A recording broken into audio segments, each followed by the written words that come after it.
Hello, hello, hello, hello, hello, hello. It is Thursday. I mean, Tuesday. I don't know why I always confuse these two. It is Tuesday. Just another day, another stream. Hopefully, everything's been going well so far this week. My week's been pretty good. Today, it's gonna be a usual chill day. Nothing like super fancy, but we're gonna go into a new frontier. Let's call it that. So hello. So what we're gonna do is, yesterday we finished the quick sketch. I mean, not the quick sketch. We finished the first mechanical arm. So we're working on the MSI Creator Award right now, which means yesterday we finished one of the two mechanical arms. So which means that we can now grab the first arm, like this arm. We can grab it, we can rip it off, or duplicate it rather, and then put it on the other side. That's what we're going to do today. So basically we'll just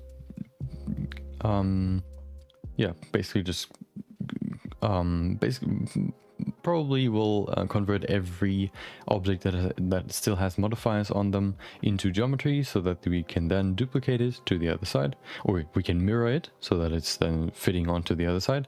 And then we're going to pose every single piece so that it basically fits into how like the scope pose was before. That's what we're going to do today. Before we do that though, of course, we have the 30-minute quick sketch. Hold on, I want to decrease my music thingy here.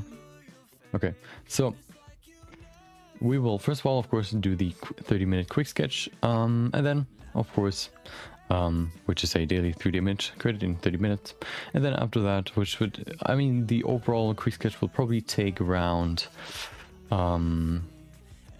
I would say like 40 minutes, 40 to 50 minutes, and then afterwards we will go into the MSI Creator Awards submission that we're going to work on right now.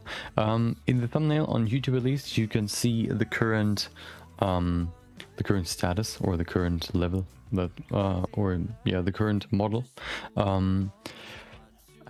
which still has the sculpt arm, which we're today going to replace with the mechanical arm that we finished yesterday. And of course, the MSI Creator Award is it's an art competition hosted by MSI, which we're going to participate in. So first thing first, the 30-minute quick sketch, and then afterwards we're just gonna have a chill stream with some simple modeling.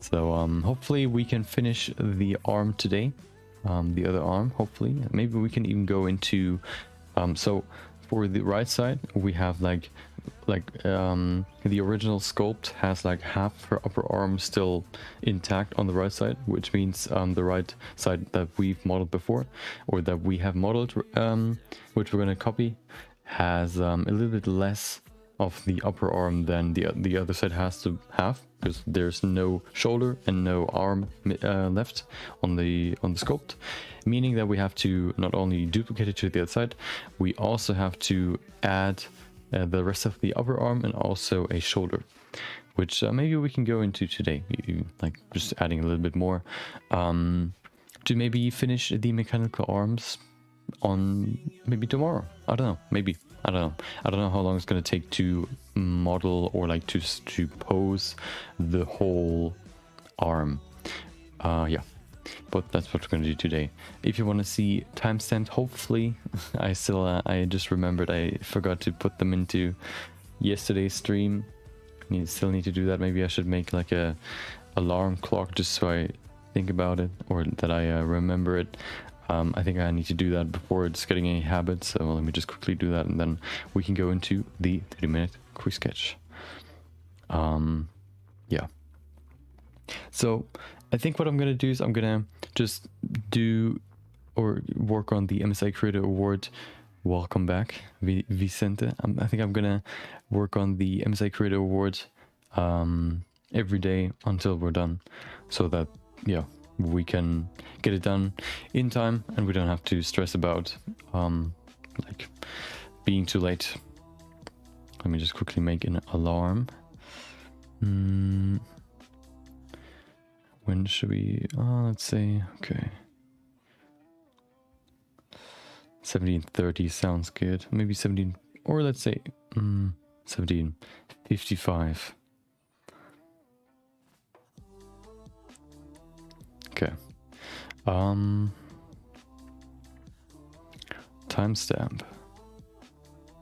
Timestamps, perfect.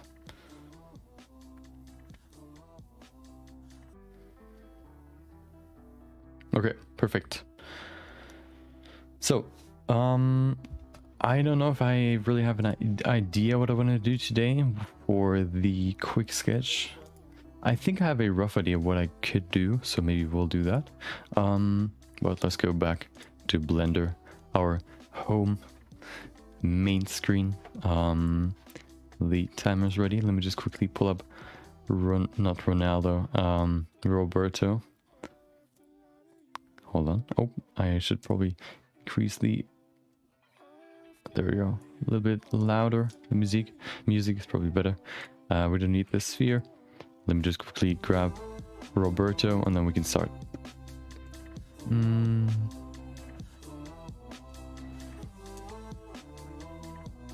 There he is. Okay. Oh, wrong folder. Perfect. Okay. So, yeah, I think I have an idea what I want to do. So,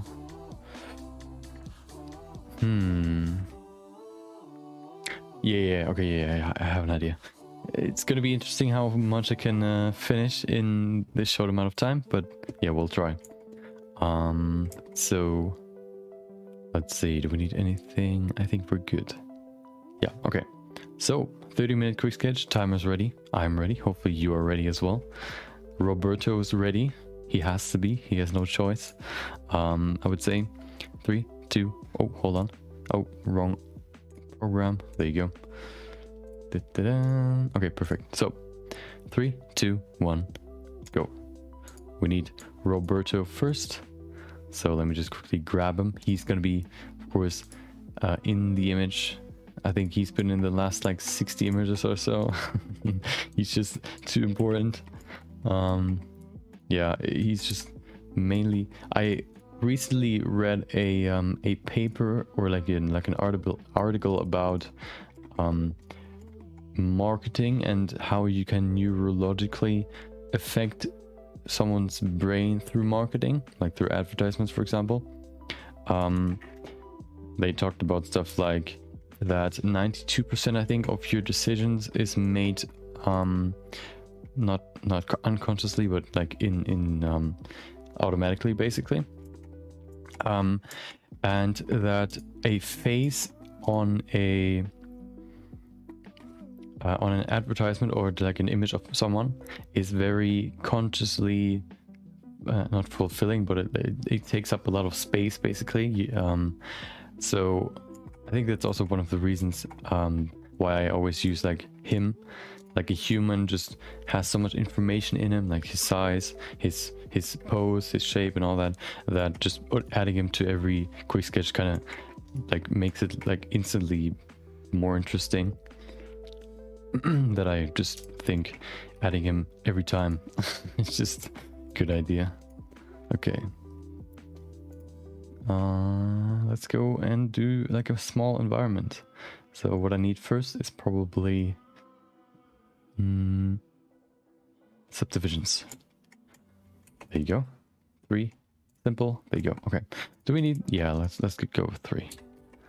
So this one's going to be a more magical image. Oh, yeah, maybe that's like a small blip right when I imported him, just because it has to load him up. Maybe that's just the CPU kind of having to catch up, maybe. I would guess. I don't think that's a coincidence. It's still at like 5% right now. No, it's at 3%, so there shouldn't be that many drop frames, so yeah. Okay, So first of all, we need displacement. That's looking pretty weird.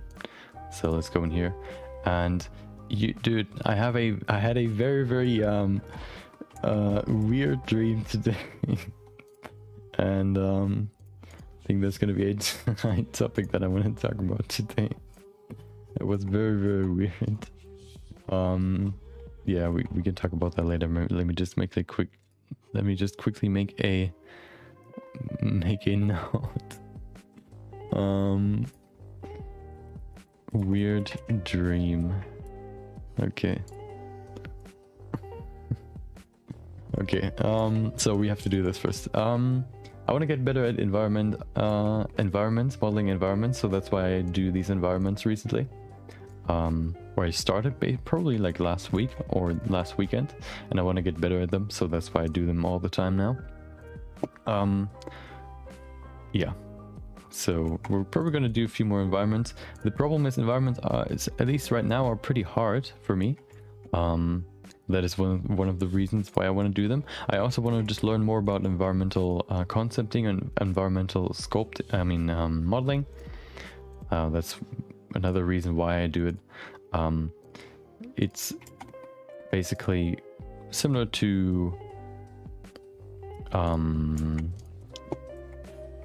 hard surface sculpting. I want to get better at hard surface sculpting, and I haven't really, like, I will probably at some point do some sort of easy hard surface sculpting project just to learn it, but not now. We have to work on this first. So okay, so we can now use this empty to change this topology, the texture, so we can get a nice environment in here. Okay, and that looks pretty good. Let's set this to smooth. Okay. Okay, let's make this way... Oh, that looks pretty cool. Should we make it bigger? Yeah, let's do it. Let's then go in here and make this even bigger. This environment should be pretty good, pretty big, of course. I still want to have like a small hill where he's gonna stand on. So now I'm trying to find a good hill to place him on. I think that's a pretty good hill. Although, yeah, we have to probably pull this further. There, perfect.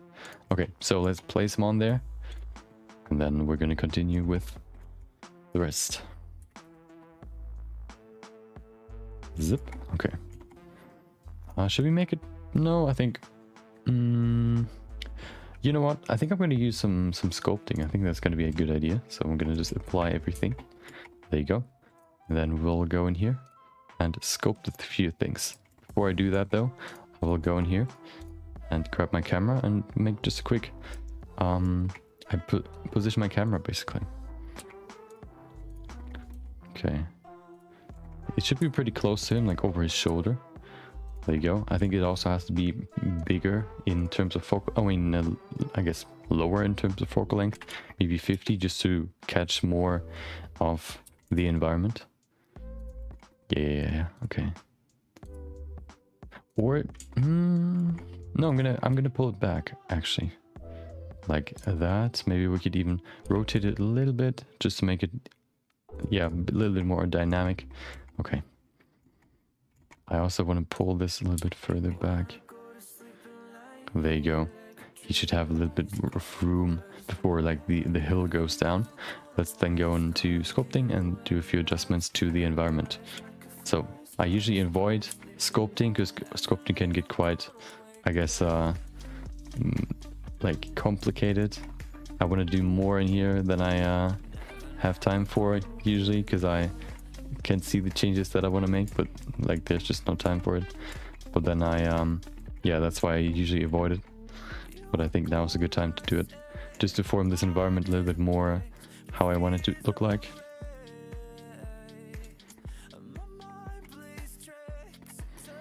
Okay, I want to have this small pond in front of me. Okay, perfect. So let's go back, grab the camera. I think the camera can be a little bit more to the left. Actually, no, hold on. It has to be a little bit more to the right. There you go. Okay. Perfect. So let's make another plane, which is going to be the water for the pond. There you go. We can make it bigger. There you go. Now we have a small pond or a little bit of water. The higher we raise it, the bigger the pond is going to be. And of course we can go back into sculpting and change the pond a little bit more. There you go. I think that's pretty good. Maybe we can push this back. Okay. Perfect. So, next up, I need... Oh, I want to adjust this like right in front of him as well. Let's go into sculpting again. I want to make this smoother. I'm using a mouse right now, which is probably not that good, but well, whatever. There you go. I want to make like a small path. Let me go into here. Do we see that? I don't see it. Hold on. I think that's too weak. But it's pretty strong. Why do we need to see it? Oh, there it is. Okay.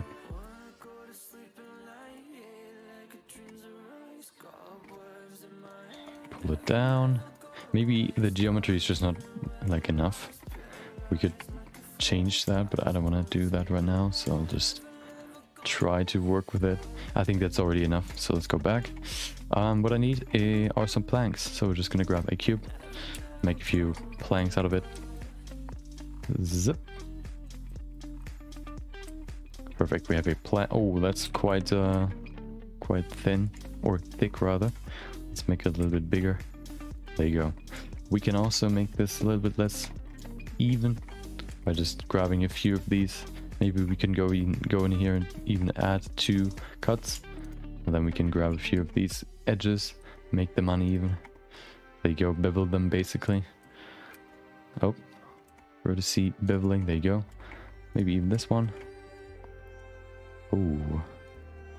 Other side.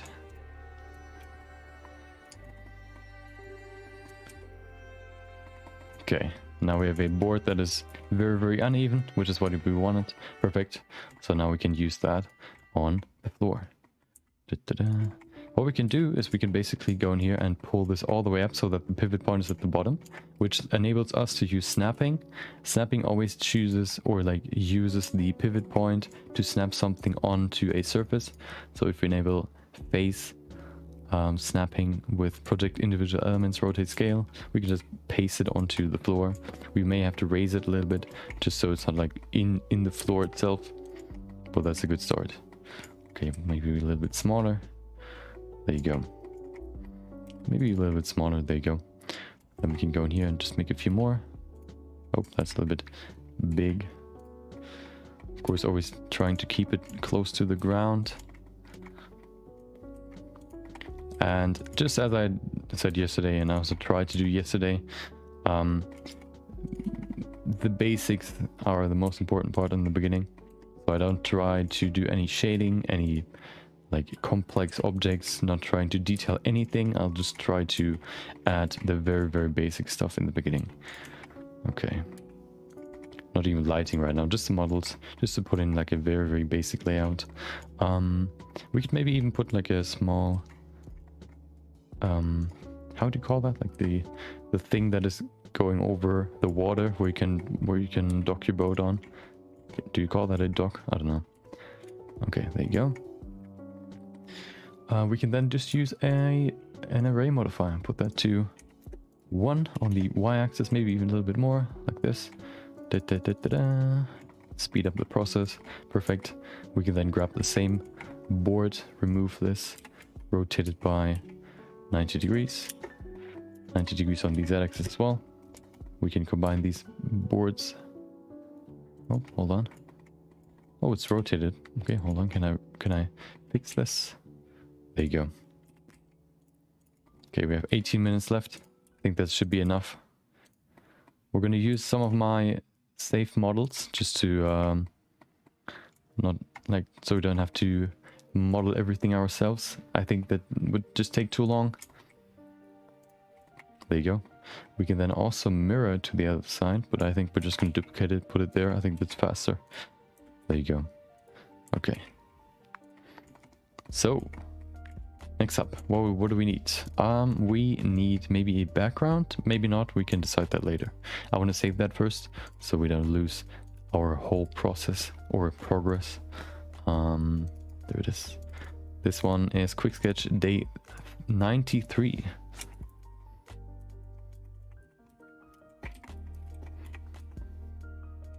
There you go. Okay. So first of all, we should maybe extend this part a little bit more so that he's actually like walking on a path of boards rather than just like floating above it, or like, yeah, not just like, the path should extend all the way back to where the image starts. There you go, perfect. Okay. So let's save one more time, and then we can append another object, which will be a tree. We need a tree. So let me just quickly grab a tree out of my 3D database, my models. Let me see which one could be good. A tree, a pink tree. I think that's a good one. Let's see. I don't know if that's more like a bush tree or more like a sturdy tree with like a trunk, like a thick trunk. Let's see. It's loading in. Pink tree sounds pretty good. So let's see. Okay, well, why is it loading so long? Oh, we're in textures. Hold on. Oh, we have to append it. I mean, import it. That's why. OBJ. There you go.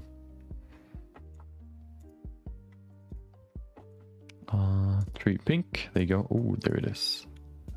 Loads for a second. Oh, 66%. There it is. Oh, I think that looks pretty good. So let's make this smaller. Ooh, there you go. I'm gonna keep them pretty big. I think that's a good size, maybe.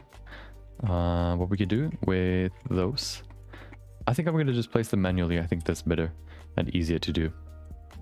So maybe one can go right there. But what I want to do before I start putting them on somewhere, I will go in here and first of all remove all the leaves. I think I can do that, can I? Let's see, there are no vertex groups, which is a shame. Maybe if we go in here and... Oh, I think we can just select the petal, select them. Oh, maybe even the other petals, select them. Oh, there you go. And then we can just delete them. And now we only have the branches left. So what we can do now, we can add some hair. So let's do that. No, before we do that though, we'll go in here and just select where the hair should grow from. Basically the end of every branch. So we're just gonna go in here and select them. Roughly, doesn't have to be perfect. It's gonna be a quick sketch anyway, so yeah. Oh. Da-da-da. There as well. Okay. Are there any more? Maybe over here. Looks pretty good. We can still add more if we need to. We then just make a new vertex group, assign them, call it density. Then we go into the hair settings. We're going to make a new hair particle system. Hair, there you go. What we have to do is we have to go into the... Do we need children? No, I don't think so. Okay, what we need first is of course the vertex group. Let's set the density, there you go. Aha, we have some hair hanging down. Oh, we may not even need that. We could maybe even use emitters. Let's see if that works. What do we put that to 1? Oh, there you go. Looks pretty cool already. But we need something else. We need a... Do we need a plane? I think a plane sounds pretty good. Yeah, let's use a plane. There's my plane. We have to change this plane a little bit. So what I want to do with this plane is I want to make this, first of all, a little bit more leaf-like, I guess. So just like that. It doesn't have to be perfect. And then I'm going to just duplicate this. Nope, not like this. We have to go into edit mode to put it into the same object, basically. Duplicate it. There you go. Yeah, like this. Just like basically duplicate it randomly, or duplicate it, pull it up, rotate it randomly in a direction. There you go. Do it a few times so we have this sort of like, I don't even know what you would call that, like a petal branch. Okay, yeah, I think that's pretty good. So what we can do with this, maybe we can even add a subdivision That looks pretty better. I think that's even looks better. So what we can do with this is we can just go in here and add that as a object. So go to render, put this as render as object. Which object? These petals. There you go. Now we can see them. They look kind of weird. We can change the rotation, set it to global Z. Okay, now they're going up, so I don't know. Hold on, global Z. Maybe is there like a global Z in the other direction? Doesn't seem like it. I guess let's see if it. Hold on. What if we just go in here and select everything, pull it down? Wait, what? Okay, now that's getting kind of weird. Hold on. Global. Oh, we set it to global X. There you go. Okay, they're quite a little bit like too short, so we just hopefully it works if we just add an array modifier, set it to Z.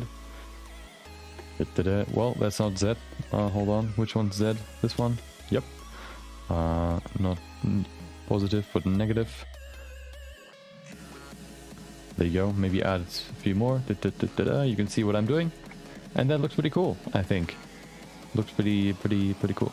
We have these trees with these hanging leaf rows, whatever. Now we're gonna add those to the scene. Okay, getting quite intensive in terms of performance. Maybe we can reduce the geometry. Okay, there you go. So let's position this in here. I kind of want to have a clear view on the pond, so I kind of have to see how I can place these leaves. That looks pretty cool. Covering like the top part, you can see that there's a tree, but he's not like in the way, so that's pretty good.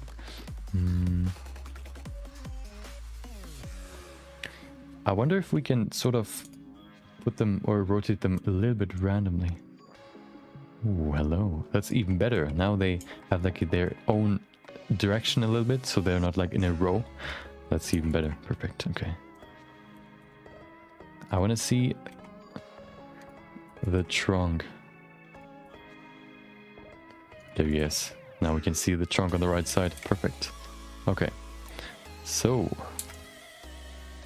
maybe we could even increase. Ah, no, I'm going to keep it like this. Okay. So we have the basics. Now we just have to, yeah, I mean, the problem is I've used particles now for the leaves. If I would now play the simulation, they would just all fall down because particles are basically just objects that like are emitted from an object and then they fall down. They're not like they're not stuck to that object. If I would want that, I would need to use hair, but I think setting up particles for these leaves is easier than using hair. It's probably possible, but it just takes longer. Okay.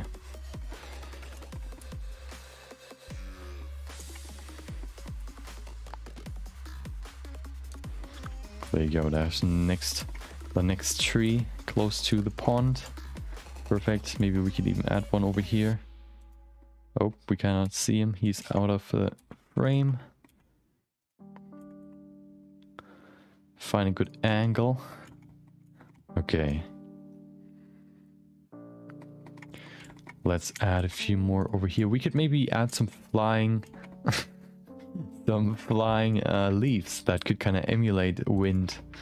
Let's see if we can have time for that. We have 8 minutes left, so that'll be probably a little bit I don't know if we have enough time to add that, but maybe. Okay. Let's add a few more trees in the background so we don't have to show any any sky. There you go. Okay. Just trying to cover the rest.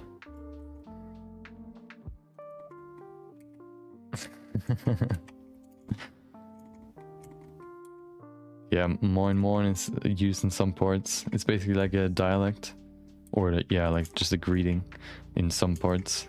It's not used everywhere, but yeah, we use that in school, or I use it sometimes because our teacher taught us like when you use it. Okay.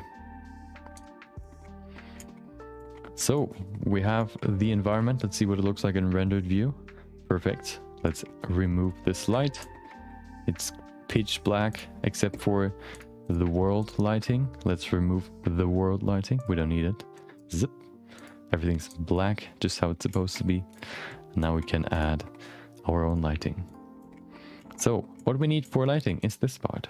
We're gonna make illuminant or luminescent leaves. We have 7 minutes left, so let's see. Hopefully it works. This is like a gamble whether or not it works or not. That's quite bright. Maybe we should change the strength to something less. 0.1. Oh, okay, maybe we should not do that.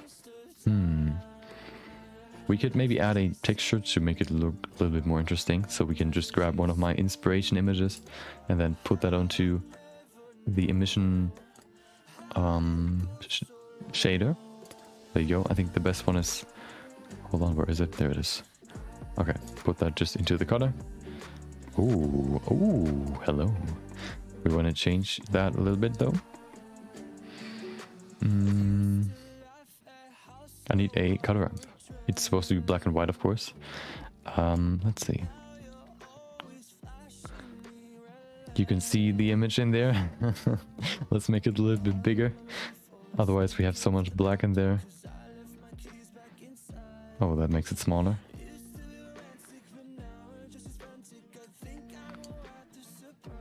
There, look at that. Just this texture adds so much more to the image, or to these leaves. It may still be a little bit too dark, so we can just increase this.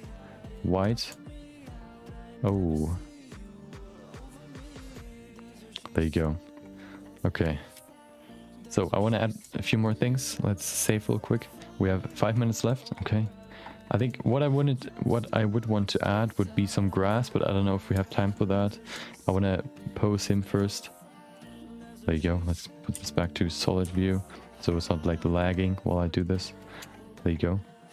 We're just gonna go in here and make him like, give him a walking pose. Very simple walking pose.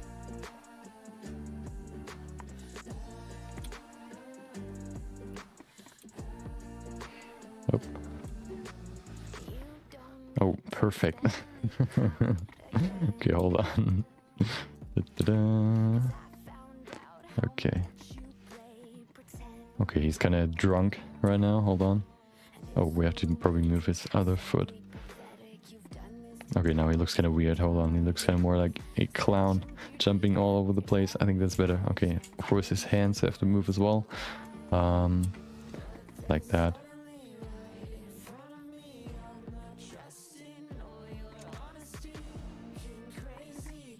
Other one as well.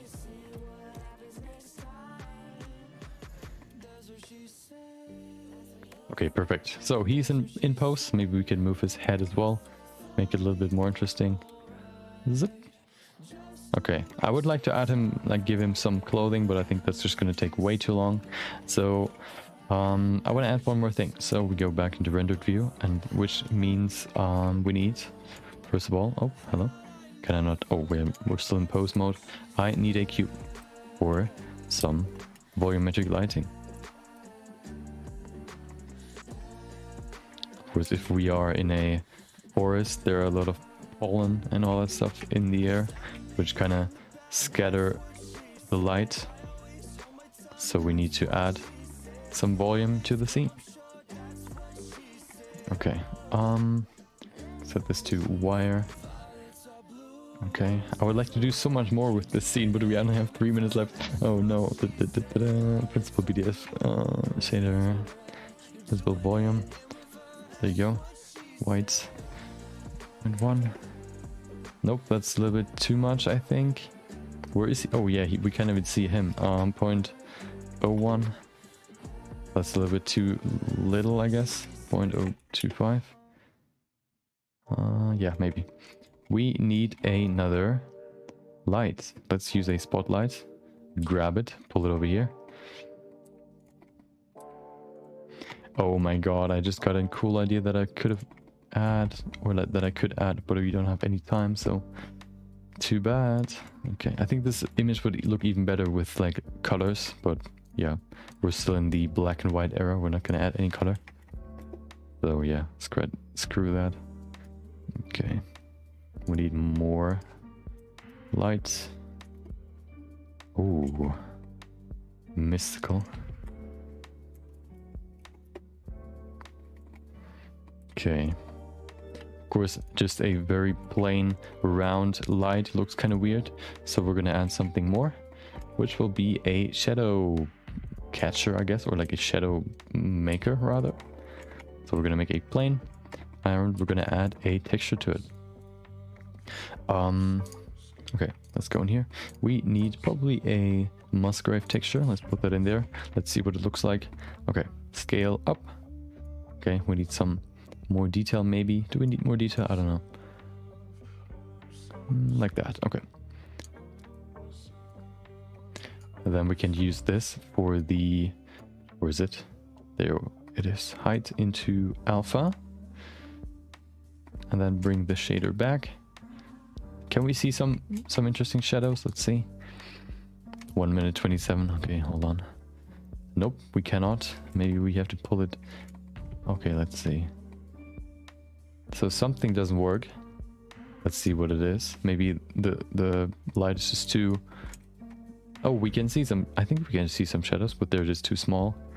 So I guess we can use a cutter to fix that. We can maybe even invert this. Yeah.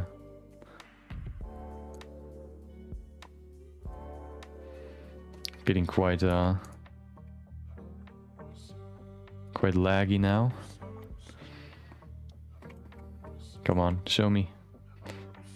Or maybe we... Oh my god. 40 seconds! Give me... Not the tree. I can't see anything. Okay, there you go.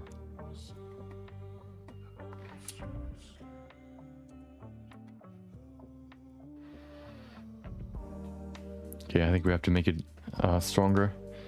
What about this times 2? Oh my god, so stressful. 10 seconds. Oh no.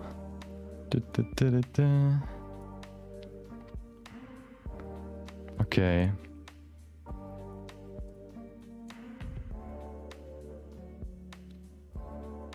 Oh, we almost forgot the most important part.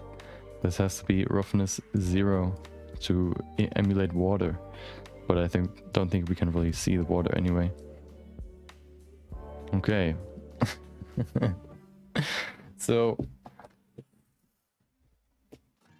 Okay, let's see. Maybe we can make this image a little bit more interesting with some post-production, but I think the most... Like, the thing that is lacking right now is maybe... I think the lighting is too universal. All the leaves, just by...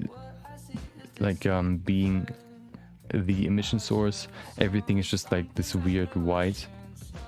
Let me just quickly add maybe one more light to illuminate him a little bit more, and then that should be it.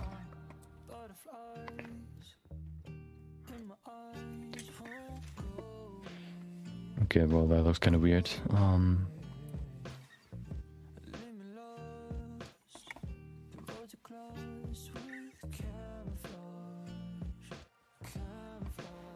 Okay.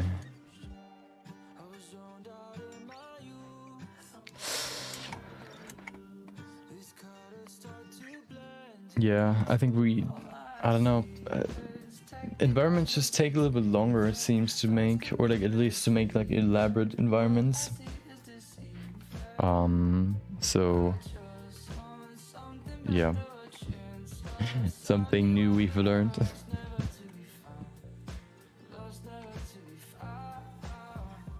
So yeah, maybe it's not a good idea to do like environments for quick sketches, or at least not these like super elaborate ones, because it just takes so long to make them.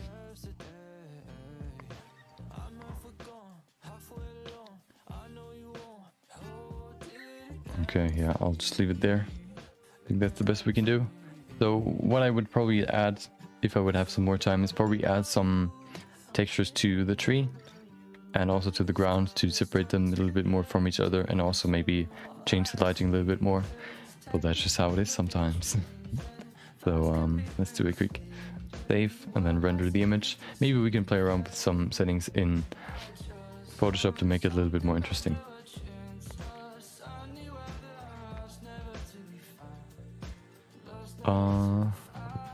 There you go.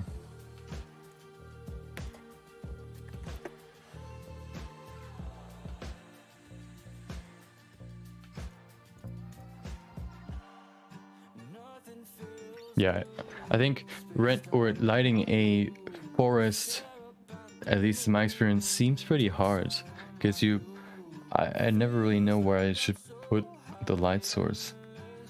Like, of course you can just put them in the sky, but when you want to have like directional light, which isn't just diffused like light from the top, for example, it's kind of hard to place it somewhere. Oh, actually, it looks pretty good. At least like the concept. Of course, it doesn't really isn't like super detailed or anything. So the leaves kind of look weird, but I think they serve their purpose. And I mean, it's a quick sketch, so we can't really expect too much. Let's put this higher. Oh.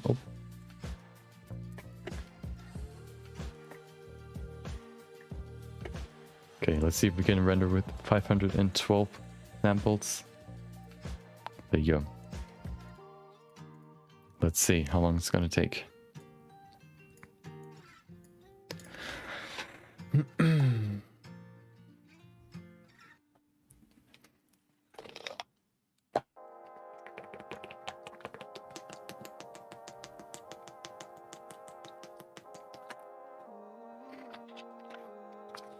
Nine minutes. Oh, I think we should lower the samples a little bit. How about 256? I think I can live with 5 minutes. Okay. Yeah. Today, well, we hopefully can finish the other arm as well. Maybe, so of course in the beginning we're just going to duplicate one side and then duplicate it to the other side, or no, mirror it to the other side, so we can then pose it in the pose that we have for the other side, that we have set up for the other side. And then we have to still extend the upper arm to include the shoulder as well. And then we kind of have to figure out a way how we can attach the mechanical arms to the sculpt. And once that's done, we are basically done with the modeling part for the most part. Maybe we can add some more details, but we can decide that later. If we maybe if we've worked a little bit more on shading and lighting, maybe we can kind of integrate some mechanical parts into the sculpt itself as well, just to make it like not feel just purely attached, but actually like a part of the sculpt itself. Because I think it can look quite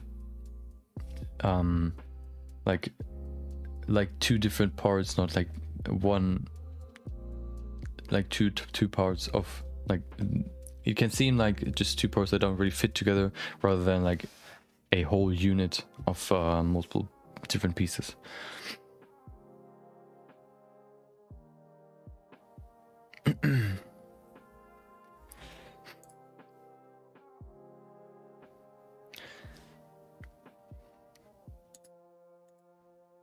I'm not quite sure how we make the shoulder, but I mean, yeah, we can figure that out later when we get there. I don't know if we get there today, or if like posing the arm takes this long.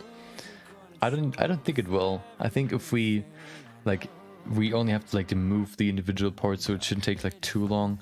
But maybe I overestimate my capabilities. I don't know. We'll see.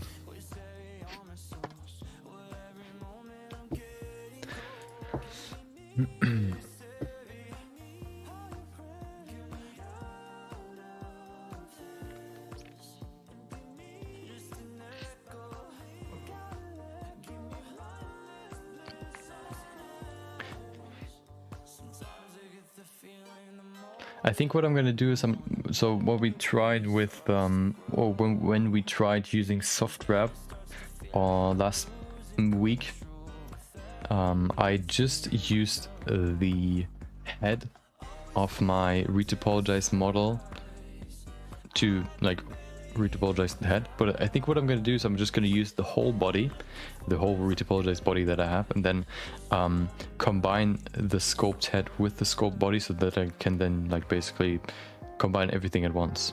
What my plan was first to make a retopologized head and then make a retopologized body and then combine the two pieces, but I think it's going to be easier when I just use a whole retopologized model and then just apply it to the scoped rather than combining them afterwards. I think it's a little bit more complex.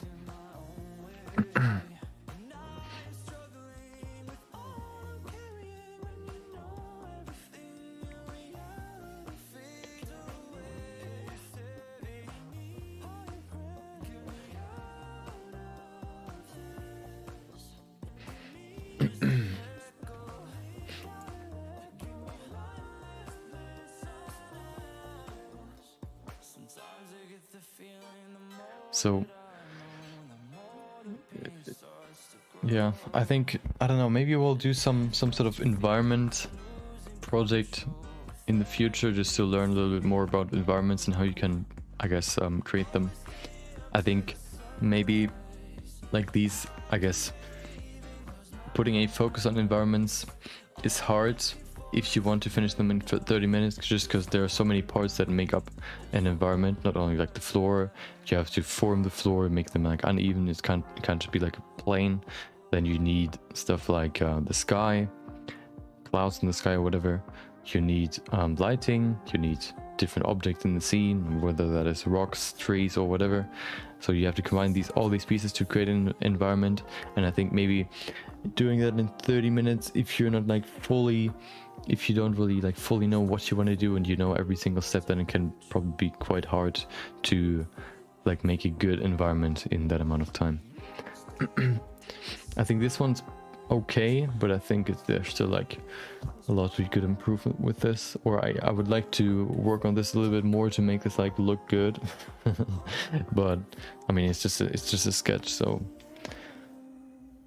I don't expect it to look like perfect.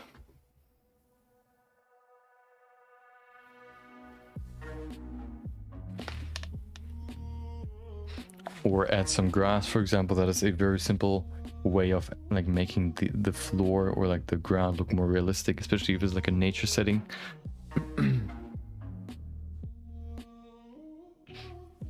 I think I even have like a comparison. I could hold on, let me just pull up the comparison. I've made a quick sketch before with like a small environment, but for that environment I had more time, or like I gave myself more time. I think I had like 1.5 hours or so.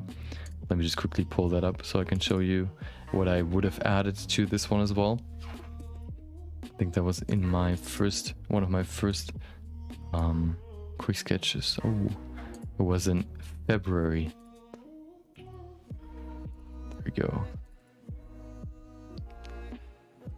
Oh, we actually have two, but the other one is pretty simple. Okay, hold on. Wait. Oh my god. There you go.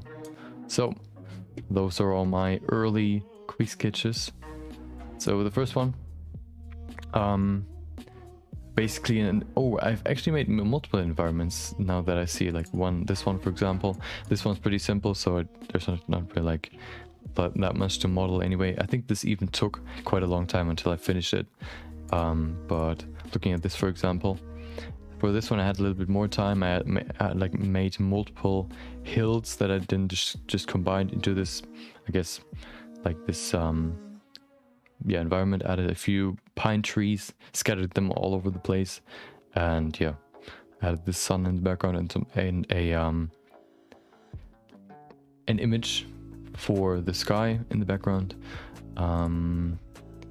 This one, not this one. This one, for example, it's pretty simple.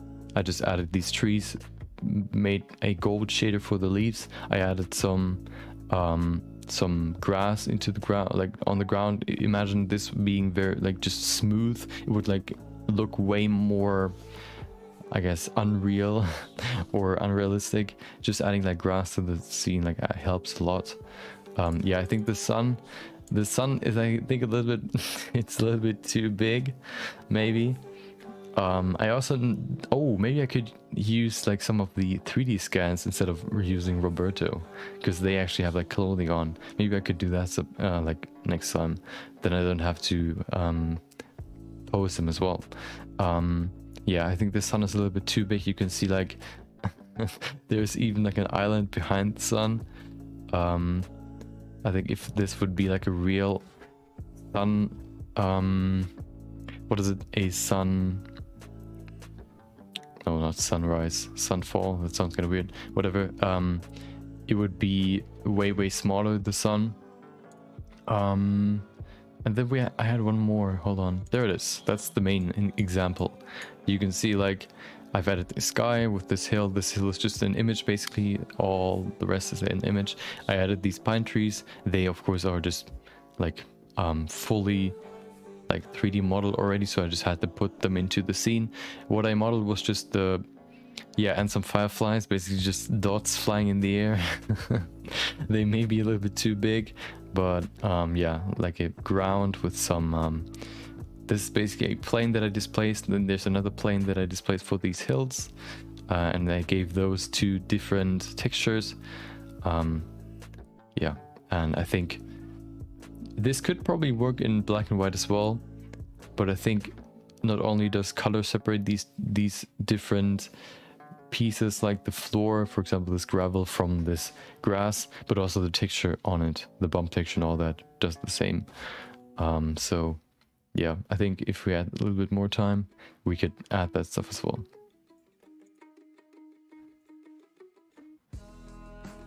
Okay, let's go back.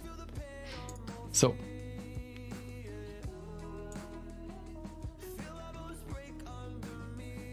I think it's done now. Let's go into post-production. Zip. This one. There you go. Okay. So let's go into post-production. I think the only thing we need here is a glare node. There you go.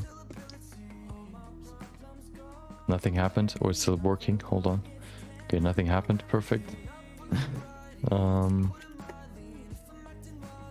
I think the glow is just too weak. Oh, lit up a little bit. Maybe we could keep it like this. It adds a little bit of glow around him as well as the leaves. Yeah, I think that's good enough. Let's see what it looks like if you put this to like 001. Oh no, it's gonna crash. Okay, well that doesn't really look that good, so let's put it back to 0.1. Okay. Come on. There you go. Let's see if we can make this a little bit more interesting in Photoshop, and then we're done with this image. I think this one's similar to the wood image that we had before, with Robert being like a samurai, and there's like a dude, like a huge dude in the background behind all the trees. This one, or that one, was also pretty dark. Yeah, maybe I might probably have to look into how you can like light up a forest effectively at some point.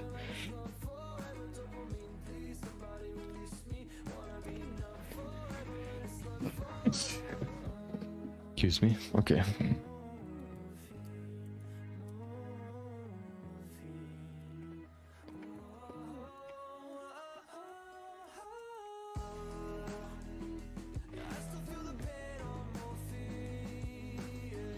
Okay, so let's switch to Photoshop once I've imported the image.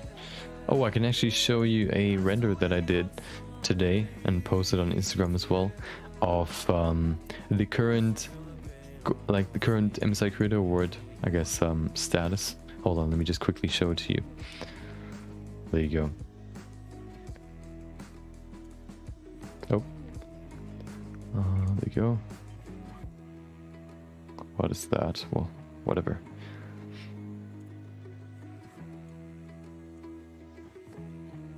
Okay, let me switch the scene. There you go. There you go. Now you can see it I made a quick render just of this like perspective, I guess. You can see what the rendered arm looks like. I think it looks pretty cool with these separations as well. And the arm, I would probably do maybe another close-up render of the hand itself. Maybe we could adjust like the muscles of the thumb a little bit. I think they look kind of displaced a little bit maybe, but yeah, I think overall it looks pretty good, especially up here with these big shapes. Yeah, let's go into the quick sketch, finish the quick sketch, then I'm gonna upload it, and I also go back switching to standing mode. Gonna stand a little bit, train my my heels. Okay, let's see what we can do. We can go into selective color correction. There you go. Let's bump down the blacks, make it a little bit more, bring in some more contrast. There you go. Maybe gray as well. I think gray would be a little bit too much, so maybe gray can stay there. Maybe we can add some more white. Okay, well, there isn't really that much white. Maybe also contrast like that. Okay, I think that's all we can do for this. I think you can see kind of what I was trying to go for, kind of. So that's all that I tried to accomplish. 30 minutes isn't that much to do anything, so I'm not blaming myself. I thought about maybe like doing a whole, like a quick sketch throughout a whole stream, basically just like a whole stream dedicated to a quick sketch, which then probably wouldn't be a quick sketch anymore, but just to see how far we can push one of those quick sketches. Yeah, maybe we'll do that at some point as well.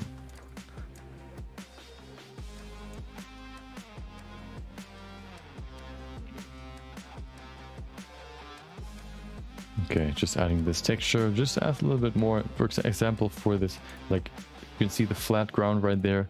Without this texture, it just looks super bland, flat. Adding this texture just adds a little bit more to it, fills these empty spaces, makes it just look a little bit more interesting. Perfect. So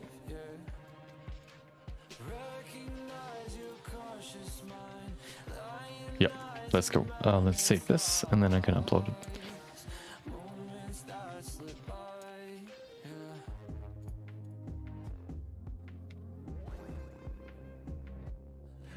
Okay.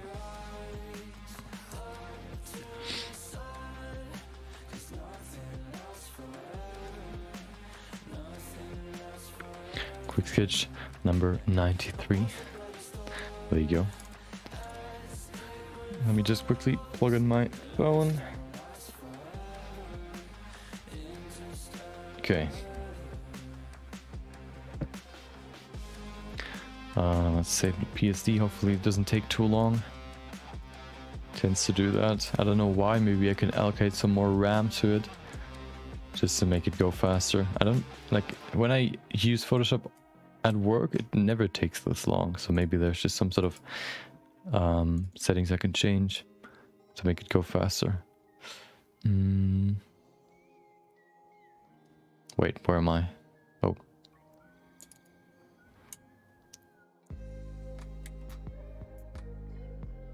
There you go.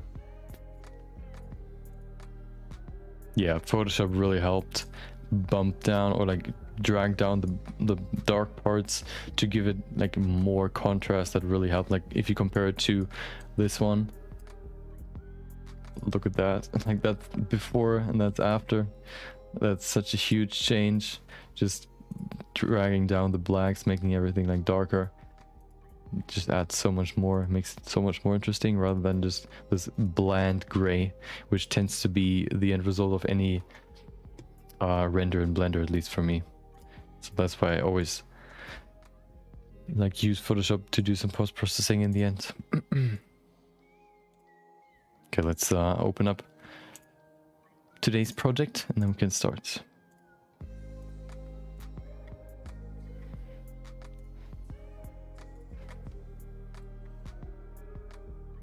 There you go. Ta-da! Everything's set up already. Perfect.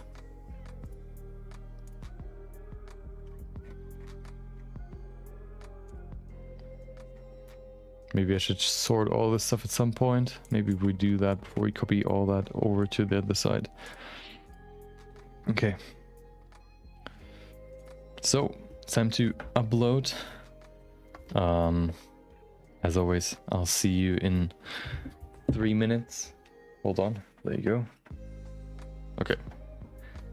Yeah, I'll see you in 3 minutes. Have fun.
Nice, thanks.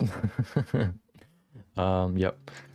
I'm already using NVENC. I'm using the new version, whatever, NVIDIA NVENC H264, the new version. Yeah, maybe I could play around with the others. Maybe they help as well.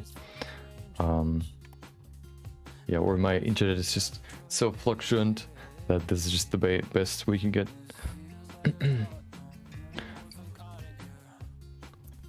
It's the, hold on, NVIDIA NVENC H264 new. I cannot change it right now. I have to change it like off stream.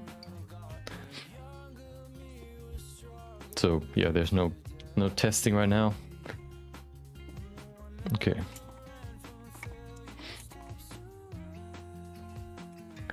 So now that we have done the first arm, first thing that I want to do, I want to change the length of the forearm. I think the forearm is a little bit too long if you compare it to the upper arm. If you compare it to mine, for example, you can see like, oh, you cannot see mine. Hold on. Like, you can see right there, my arm roughly go like my forearm is as long as my lower arm. Like if you see that the wrist goes all the way up to the shoulder right there. And right now the lower arm is a little bit longer than the upper arm. I think I measured that yesterday as well. We can do it real quickly.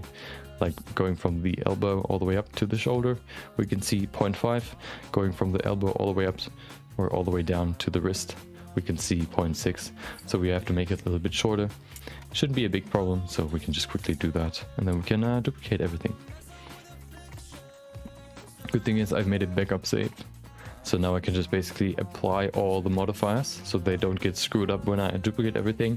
I think the worst thing that could happen is we duplicate everything, mirror it, and then at the end we realize, okay, something is messed up, some modifier kind of is messed up, which I kind of want to avoid by just applying everything. So, oh, I want to make it shorter. Okay, so yeah, so we don't need to change the hand, we just need to change the forearm.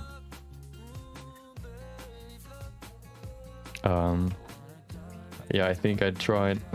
I think I saw someone do it. I think they did like this, but I'm definitely not one of them that can do that. I think you have to pull your shoulders all the way back maybe to get there. But yeah, I tried it, it didn't work. Okay. Oh, let's talk about the dream that I had. Yes, or like last night. So, it was actually pretty wild.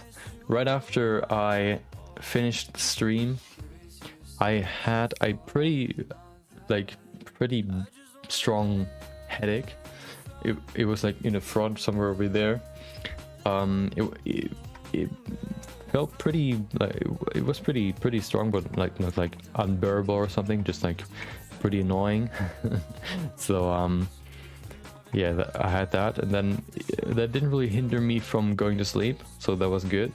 I just went to sleep right after brushing my teeth and all that. And then I had one of my, I guess, I don't want to call them lucid dreams, but rather like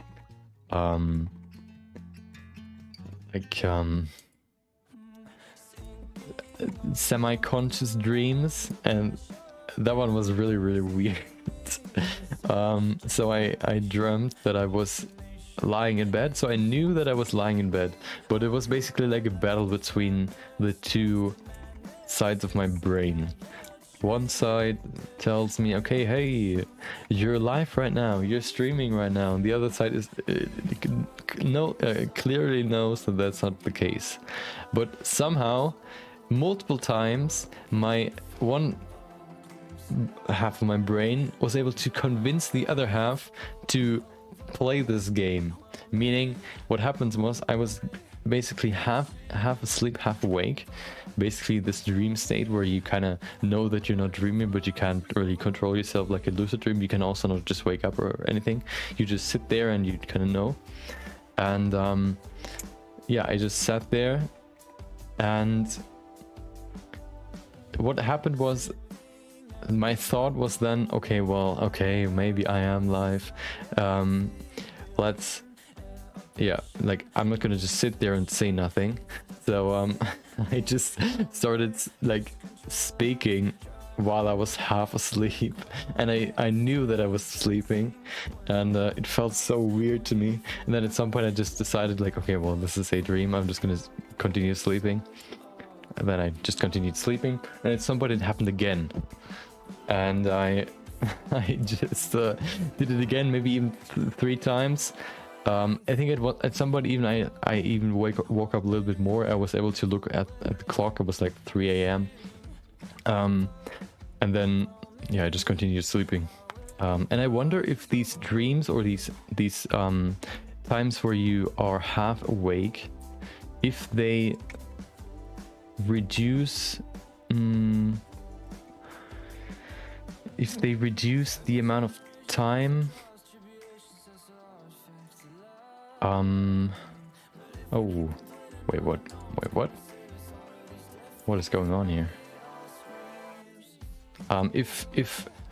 If these times where you just like kind of semi woke up and you kind of know that something is happening, but you also like sleep like partially, whether that is actually like sleep that is regenerating or not, or like replenishing, I guess.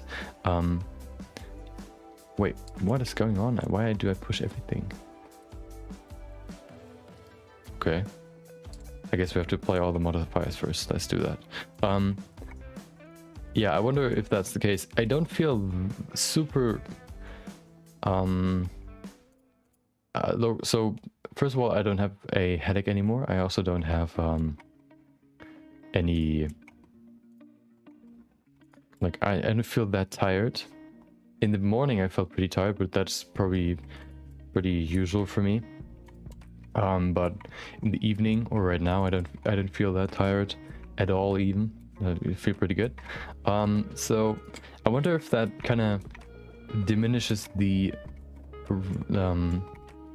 like the effect of the sleep, or like the recuperation that you should have in sleep. I wonder if that happens, or if that's just like yeah, if that doesn't really count, or it basically just counts as you dreaming. Because like I kind of knew that I wasn't dreaming, and I kind of knew what I was doing, but I couldn't do anything to to stop it. Yeah, maybe, I don't know.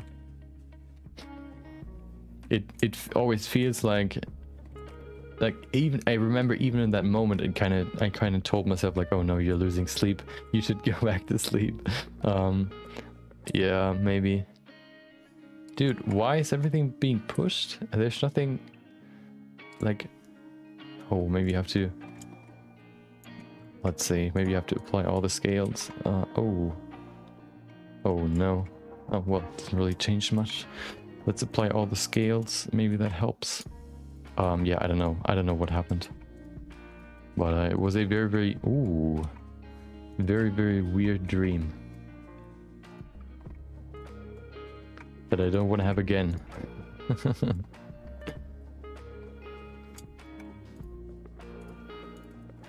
But it was a very interesting dream. It's one of those dreams that was very vividly... It was very apparent to me that it was a dream. But it really felt like I had two thoughts in my mind that were kind of colliding and kind of battling for my, I guess, my attention or action. So I could only do one of them. At least I could, or I could either just lie there and like start sleeping again, or I would like speak. And yeah, I basically started speaking, and then at some point I kind of decided, well, that's not like, this is kind of dumb, and then I just went back to sleep. What is happening? Why can I not move my thing now? Oh. Yeah, it was very weird. You know what? I think I'm gonna measure... So how long is the upper arm? Zip. It's... Wait, now it's 1? That doesn't make sense. Oh, I know why.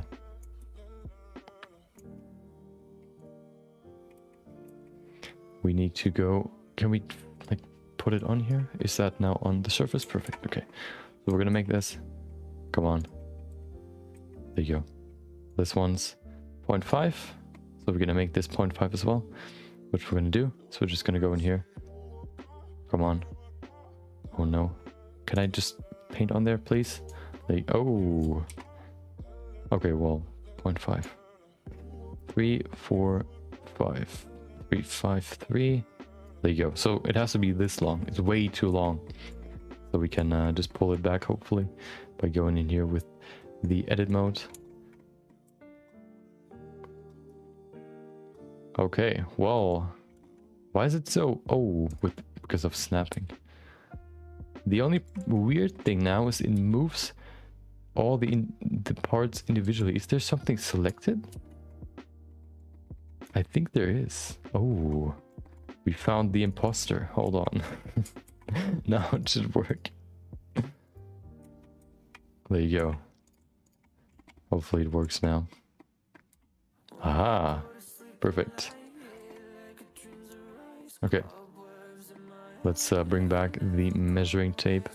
Okay, we have to go all the way up to there, so we can just make a quick annotation. Hold on. All the way to there. Wait, why is it not painting? Hello? Dude, something's going on. The file is haunted. I mean, let's just try it. Let's just try it. Let's go. All the way up to there, maybe? Yeah, looks pretty good. Yep. Oh, what is that? I don't know. Okay, perfect. Why are there so many different annotations? There you go. Oh, we have to go even shorter. Okay. Yeah, once we have done this, we can then apply all the other modifiers. Once we have done this, we can duplicate it and put it on the other side, pose it, and maybe we have a little bit more time for the rest of the upper arm, extending it, and also maybe even adding the shoulder. Then maybe we're even done with the shoulder, or like the arm, both arms on Thursday, or maybe even tomorrow. Who knows? Nobody knows. There you go. That's better.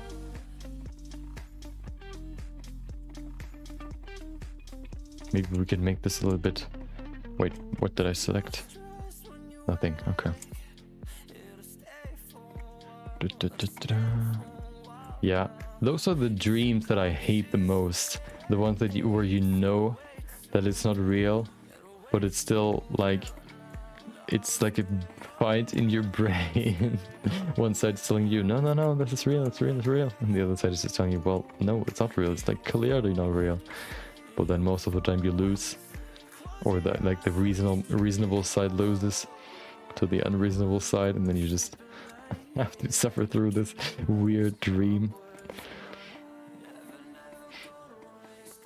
It's the same with like these dreams. Like sometimes I have these, like I had these dreams pretty often where I kind of like know that it's not real, but there's always this second voice in my head that tells me like, oh, maybe it is, maybe this is real.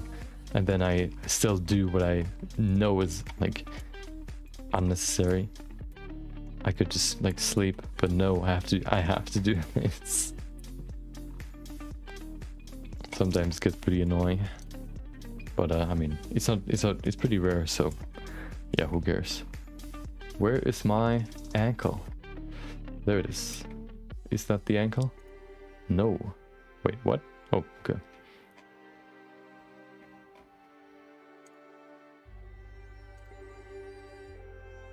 There it is. Band, cable, circle. Oh no. So many objects. There it is. Perfect. I think we have to rotate it back a little bit, do we? Maybe not. We'll see. I mean, we could still like move the scope as well.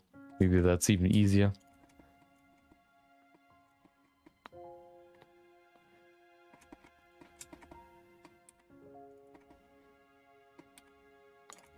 There you go. That's the wrist. Now we have to move the whole hand. Let's see. Let's remove all of this first. Okay. So, good thing is we can just go into X-ray mode, grab our block, whatever. Select everything. There you go. It lags for a second. Now everything's selected. And we can just move it. Easy peasy. It's never been easier. There you go. Oh, of course, before we do that, to not destroy the whole hand, we have to apply all the modifiers. Because most of them are that they're supposed to stick to the sculpt surface, which we don't need anymore, so we can just now apply everything. I wonder if there's like some sort of... Hold on.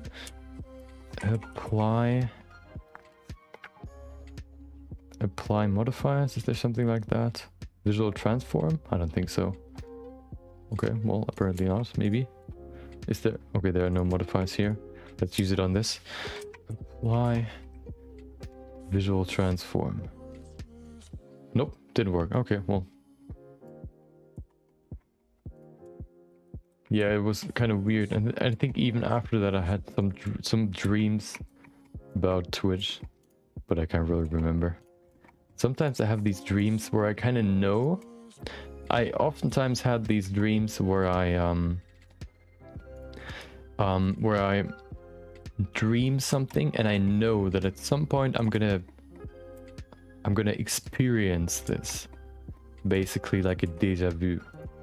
But I even know when I dream of it that it's gonna happen at some point, which is pretty interesting. But sometimes it takes like ages or like years before it happens. Sometimes it happens pretty quickly. But usually when I like think of like, oh, this is gonna happen at some point, or maybe even like I just dream of it, like a situation, like just a casual situation, me sitting there with like someone talking to them, and then at some point I'm in the exact situation talking to someone and I remember, oh, I dreamed about that before. I think right now I don't feel that pressured. Right now my life is pretty chill, I would say.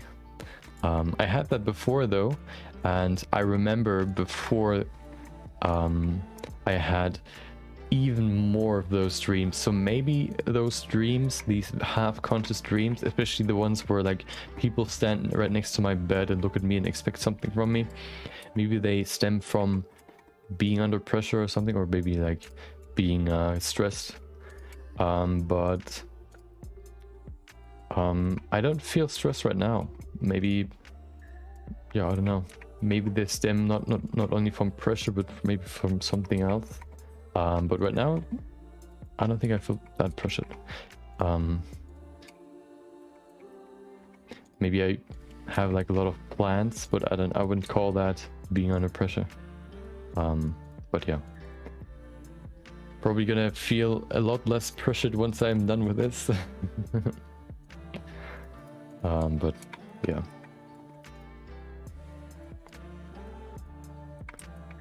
I remember, I think at some point I linked these dreams to being under pressure. But I think after that, the pressure was kind of relieved. I don't know, I don't really remember where it came from, but the pressure was relieved, and I didn't really have any problems anymore, or like any pressure.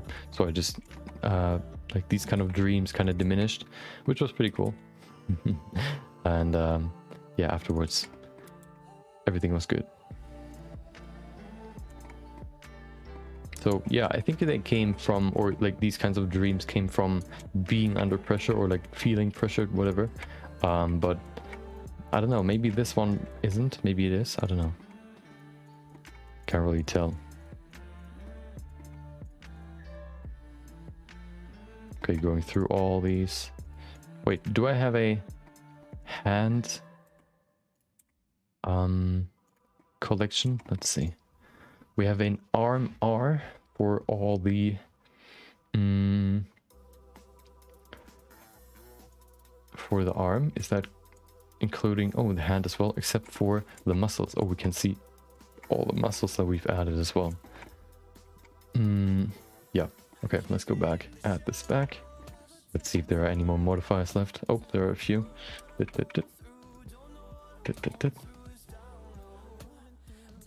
Anything else? Doesn't seem like it. Now we have to change the curves. The curves, of course, right now are just like curves. We can convert them into geometry as well, which could be a problem for the other side. If that's going to be a problem, then we can just make new curves, I guess, for the new pose. But I think in terms of the thumb, I think the pose looks pretty similar. So maybe we don't have to change anything.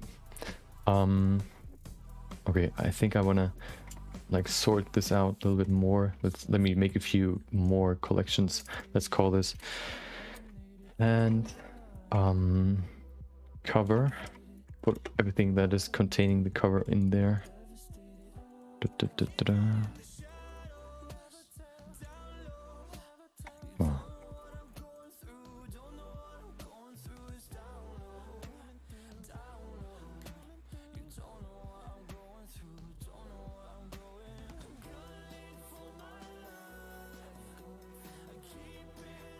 Okay, where's all that stuff in there? Oh no, oh my god. Deselect everything. Yeah, I don't know. I think right now what I want to do is I want to establish a good sleeping pattern. Like going to bed at roughly like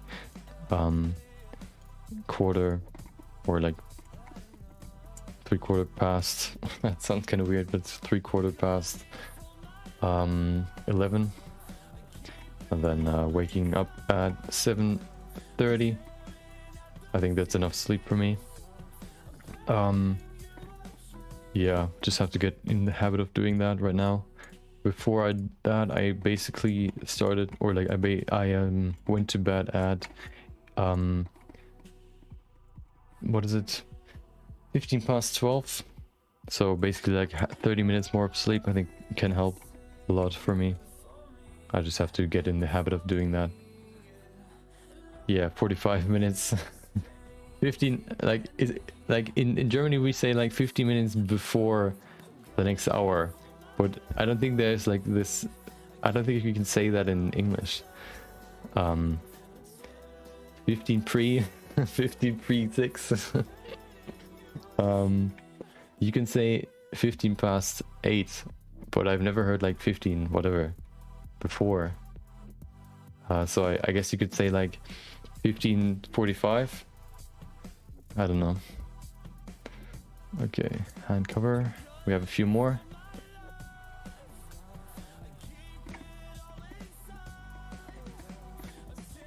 Two more actually. There you go. Perfect. So the cover is clean. We could name them all, but I think that's a waste of time. Oh, we have a few more of the knuckles. Oh, and one more on the side. There you go. Oh, a few more there. Okay, that should be almost all of them. There you go. Okay, so let's make another one, which will be called and muscles.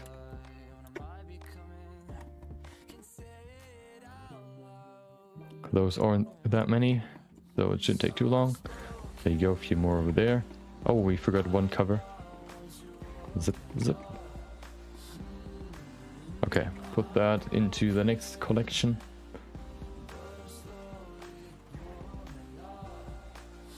Haha. Oh, a few more left.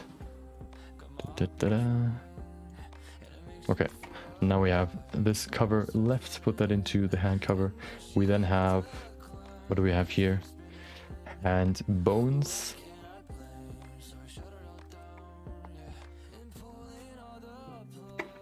Oh, we should probably also put the tendons into the muscle group. Also the, I guess, lower, or like the fingerprint parts into the cover. There you go. Now we only have the bones left. Put all of that into the hand bones collection. Oh, we called it bones. There you go. Yeah, I don't know. Dreams are kind of weird to me. I never had a, like, I frequently listen or heard people talk about them having lucid dreams. I never had one myself. I kind of thought about maybe practicing them, or like practicing like getting them, basically like making, or like writing a dream diary to kind of always remember what you dreamt of, to then at some point recognize, okay, you dreamed the same, so you're in a dream basically. But yeah, I didn't want to do that. And then I just stopped, just accepted that I'm not someone that dreams lucidly a lot, or never, so yeah. Okay, wrist is right there. We have an arm as well. So we have arm, hand. What do we have here? Okay, let's call those modules. Perfect. Where's my relax ball? There it is. Aha, okay.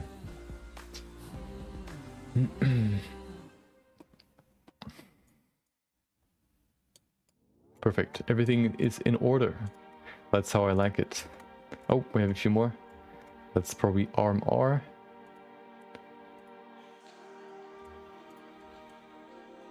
Okay. Perfect. Now everything is in order. So, oh, where's the wrist? Wait, what? Oh, I can see the wrist. Okay, we need the sculpt. The only problem or the only feature that I'm kind of missing when it comes to collections is that if you click on a collection, you cannot just select everything that is inside of the collection. Or can I? Hold on. Delete, select object. Oh, maybe it works. Hold on. And cover muscles and bones. Select objects. Okay, well, it works. Okay, perfect. I spoke too early. Okay, let's position this hand. Oh, we have another sculpt. Maybe we should... Do we need the sculpt anymore? We could put that into the backup folder, maybe. The backup folder is my favorite folder to just, like, dump everything in there that I maybe need at some point, but probably don't need anymore. For example, the arm sculpt for the right side. So the right hand. There you go. Also, I make this collection non-visible, so we can just dump it in there and it's just gone. Do we have a sculpt hand? Base? What is the base? Of course, the floor. Yeah, perfect. We don't need the arm. There you go. Okay. So let's position the hand.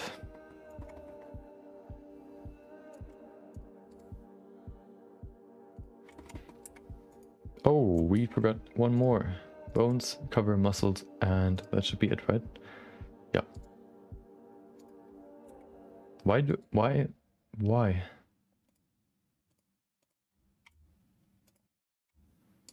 Oh, maybe we need to do it. No, wait, what? I want to select everything.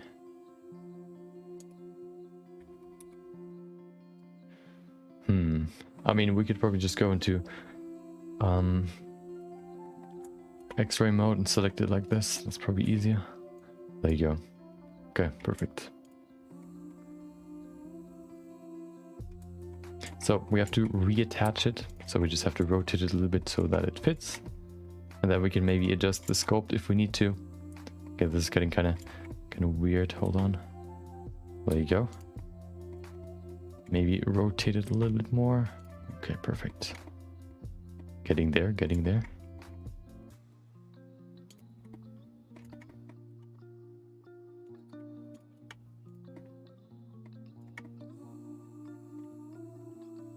Oh. Okay.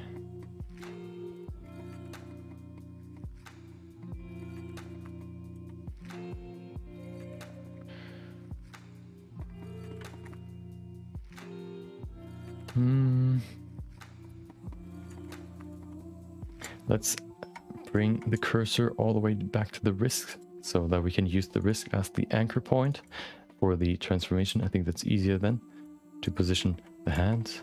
There you go. Okay.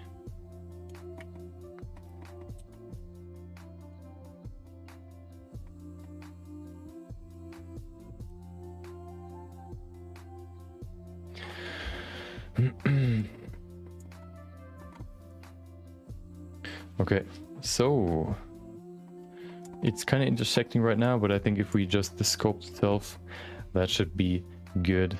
There shouldn't be any intersections at the end. I've never used Linux before. I've only ever used Windows and Mac. Mac at work and Windows at home.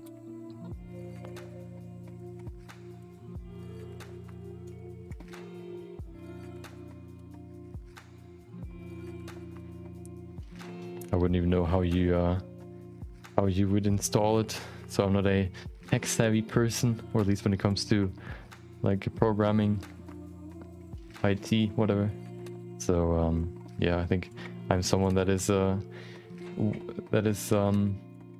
a person that is the reason why Windows exists, because I couldn't use Linux.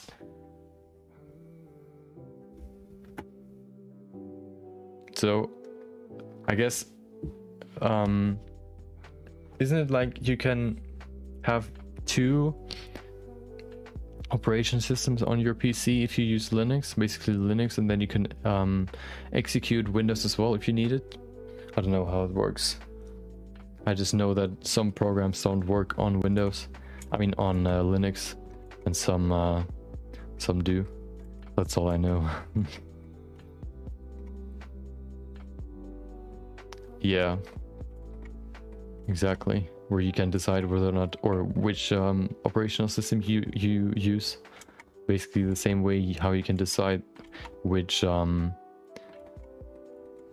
like basically installing Windows on a Mac PC by just like installing Windows on a Mac PC, because a Mac PC is basically the same as like a usual like regular Windows PC, but just like with a different operational system.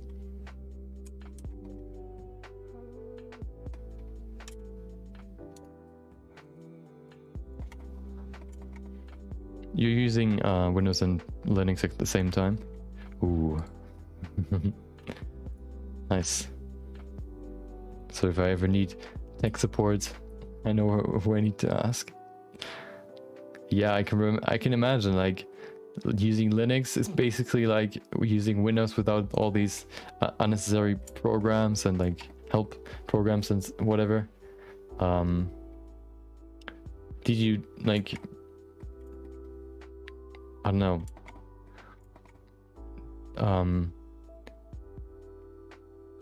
I guess you decided to use Linux just because it's like you can use it, I guess? Or did you learn Linux just because you wanted to use Linux, just because it's like faster than Windows? I don't know.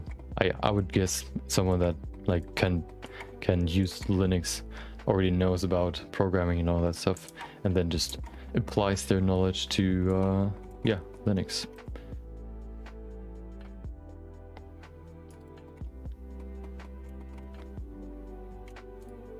Oh my god, just why? I hate this.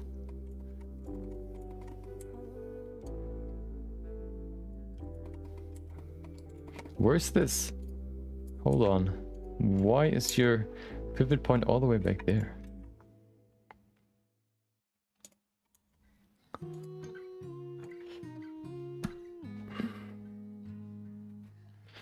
Yeah. Oh, so you actually... Yeah, I guess at some point you just decided, well, if I can operate Linux, then why not try it? Yeah. I think there are like so many just unnecessary programs that Windows is running just to make like the whole experience, I guess, smoother for like a layman, that you don't really need if you know what you're doing. That Linux is probably like a good idea to use if you know what you're doing, just because it's like so much faster and yeah, faster and like maybe even easier to use. Simpler maybe. But I could never use it, so yeah.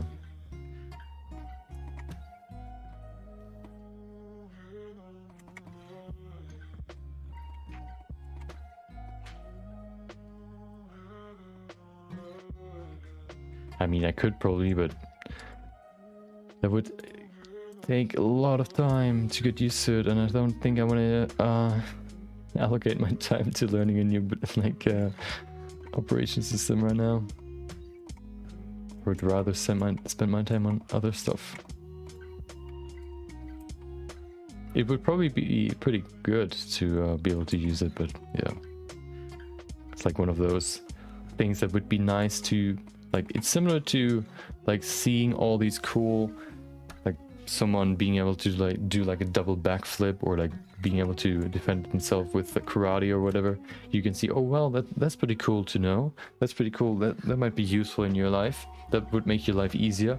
But then you think about all the stuff that you have to, like how much time you would have to spend into learning that skill, that this alone is already enough to not or like to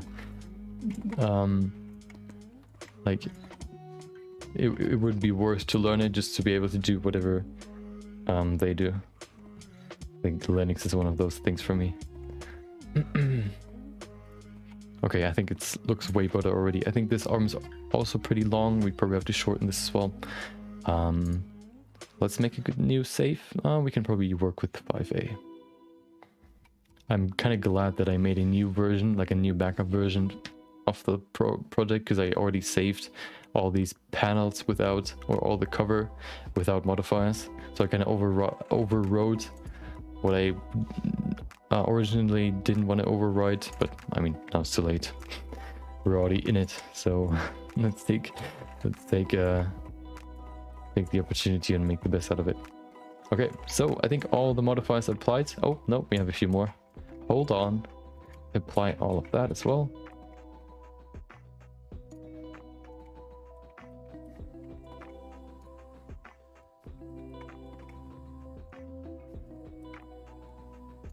All the small pieces. Oh, and we also have to go into all curves.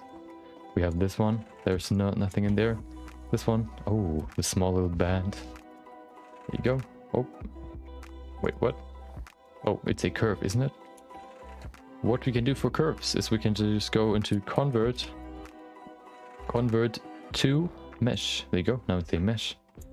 We can see the mesh right there.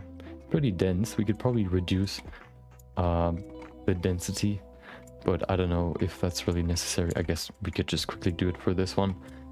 If we want to like increase the performance of our render, then we could like go into all the optimization, I guess, options we could like take. Stuff like reducing the geometry of some of the objects, or maybe changing the render settings, which is probably not necessary if we just like, if we're not constrained to a certain amount of time that we want to allocate to these renders. So if you can just like do these renders, okay, are you serious? If you can just make them overnight, we can just, yeah, basically take as much time as we need.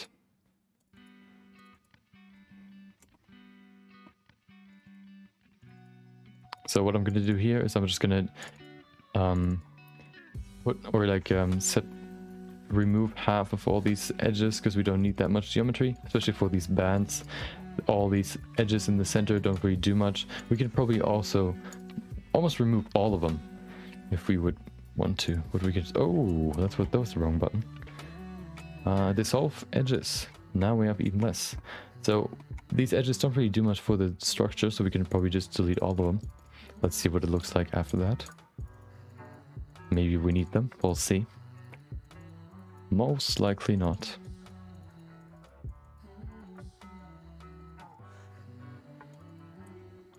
Da-da-da. Easy peasy. We've removed so many vertices and nothing changed. So perfect. That is called optimization. This one's already, oh, it's still a curve, so we have to convert it as well. Convert to mesh. We can see the curve is, oh, actually pretty simple, so we don't have to change anything in here. What about this one? Still a curve. So convert to mesh. This one's pretty dense. We could probably make it less. Oh, what we could do is, before we even convert it to a mesh, we can set it to flat so we know what it looks like. And then we can go into the curve settings and set the resolution, not only the preview, but also the render, I guess, resolution. I didn't want to change this one. There should be another one. Hold on. Geometry offset. Maybe it's in here somewhere. I think I used one of those circles as like the shape. Let's see. Changing that doesn't really help, so I guess let's keep that at 12, and we just remove some edges when we've converted this cable. There you go.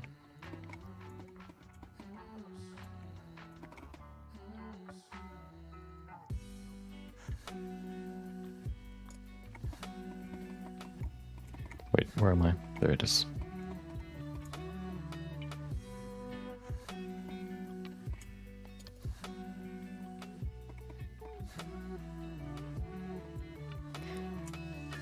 I just said it's not necessary to do this, and now I'm I catch myself doing it. Yeah, I don't know, I just like cleaning up these, not only cleaning up the model itself, but also cleaning nodes, for example, in the shader, just making them like perfectly readable. I don't know, I just enjoy that. I don't know why. Basically like similar to cable management when you like, I don't know, are an electrician.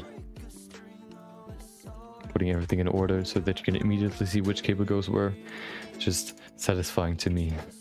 So yeah, that's why I do it. There you go. We just halved the edges. Perfect.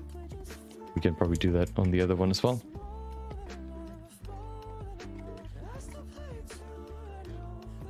Just have to see which one's which. Nope.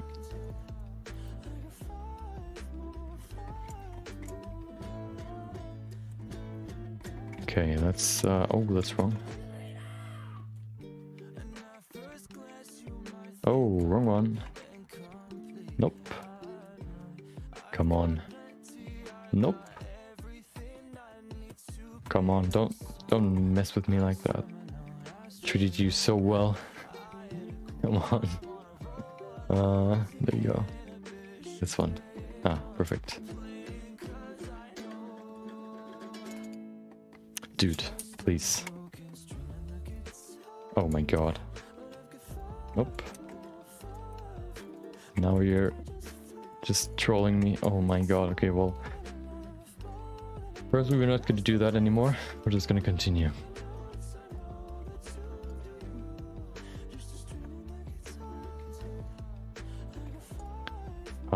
This one, is there a modifier? Yep.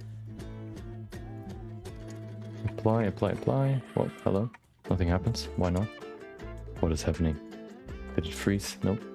Come on, why can you not apply the modifier? What is going on here? Oh, I think I know why. Do I have to unlink it? Wait, what?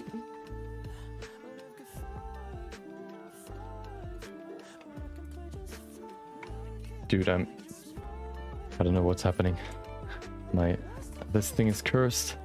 I think I still have it linked to this other object, which kind of linked to this thing right there.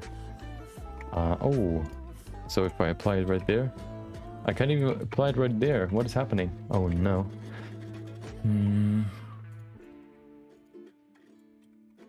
Dude, I've never had that happen before.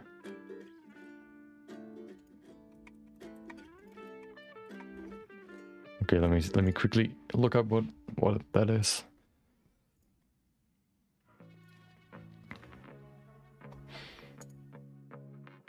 Oh,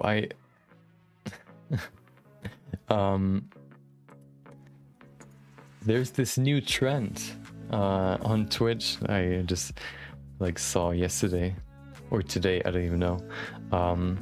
This new trend next to bathtub streams, or I guess, what is it, whirlpool streams or whatever, hot tub streams. There's this new trend, gambling streams. Basically just playing slots or whatever on stream, hoping for the big money. Probably being sponsored by the slots company, or like the gambling company. And then them just playing, yeah, basically gambling on stream. I've never really been someone that liked gambling. I've done, like, I've never done real gambling before. I've never been I've never went into a casino and like paid some money to, I don't know, play slots or whatever, or blackjack. Never really played poker before, maybe like once or twice in my life, just with like fake money.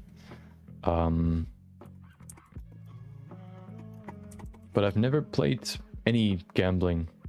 Like, I never gambled before. I guess you could say I've opened a few like probably the most gambling that I've done would probably be like opening crates in CSGO once or twice, and then also opening crates in Rocket League.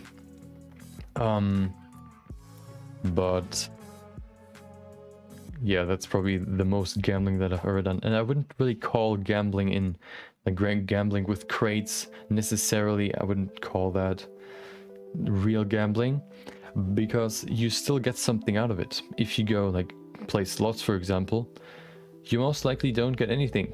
You just lose your money, and then like you give them basically your money, and then you have a chance to get something back. Most likely less or nothing.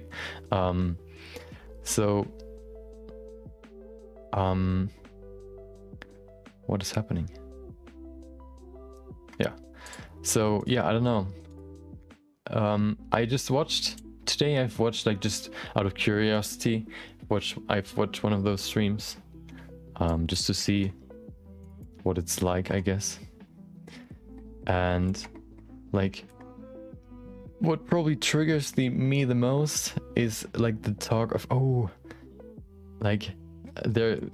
what I've watched is I've watched train wrecks. Basically, you just hit the roll the whole time, basically wasting more and more money, getting nothing out of it, trying to hit the big score, and it not working, and you're just dumping more and more money into it. Wait, dude, something's wrong. I don't know what it is. Can I apply it now? No. Dude, I have no idea what is happening. Maybe I should restart the program. So yeah, gambling has never been something for me, and like listening to them talking about, like, they were in like a Discord call, basically like, oh dude, this game, there are like multiple different slot games. Oh dude, this Western style gambling whatever, I mean slots machine is so great right now. It has these crazy odds, whatever. Yo, you can get back some money in there. Like, their strat is basically like wasting like most of their money in their main game, and then trying to get like recoup some of the costs by going to another game and like trying to hit a big score there. Of course, they just lose money more and more and more. But kind of like annoys me listening to them, like basically talking as if they have like any strats, how they could like affect the odds, or how they should play like slots. For especially like slots, there's nothing that you can do to increase the odds. All you can do is just play and hope that like you get this 1 in 1,000 chance to win more than you put in. And yeah, like, oh dude, wait, you've won 5k in this game? Yeah dude, this one's good right now. Okay, let me try. And going in there and doing the same, just losing. I don't know. It feels weird to me. Gambling has never been like appealing to me. Like, I don't know, like just the thought of like just wasting money, or like spending money on to have a chance on winning more money, which is like a very, very small chance, has never been something that I was a fan of, and I probably never will, which will probably save me a lot of money. Which is why I don't do it. Yeah, I have a cursed object. What is going on here? Can I apply it to this? No, it's dude, what is happening here? I'm getting scammed. Oh wow, this works. Why? How can you unlink stuff? Unlink. Yeah, like, I don't know, like gambling and all their strats, like. And then I listened to, or like I listened to one of their podcasts, the last one, where they talked about like the new gambling meta. Like talking about like, oh, there are these strats. I don't know if they really believe that, or if they just like play like a game with the audience or whatever. I don't really think anybody really thinks, or at least that is like in their right mind, thinks that they would like, that they actually have a strat that they could use to win money or like, yeah, recoup their costs, get some money back. It's just all luck. And doesn't matter what game you play. If you click in a certain amount of time, if you click like 3 times in a row, it doesn't matter. It's just always the same. It's just like a random number generator, and whether you win or not, it's all dependent on luck.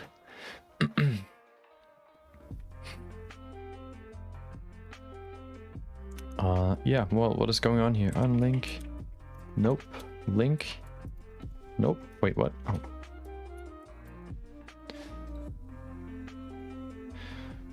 I'm someone that is always gonna use or always gonna stick to the highest odd.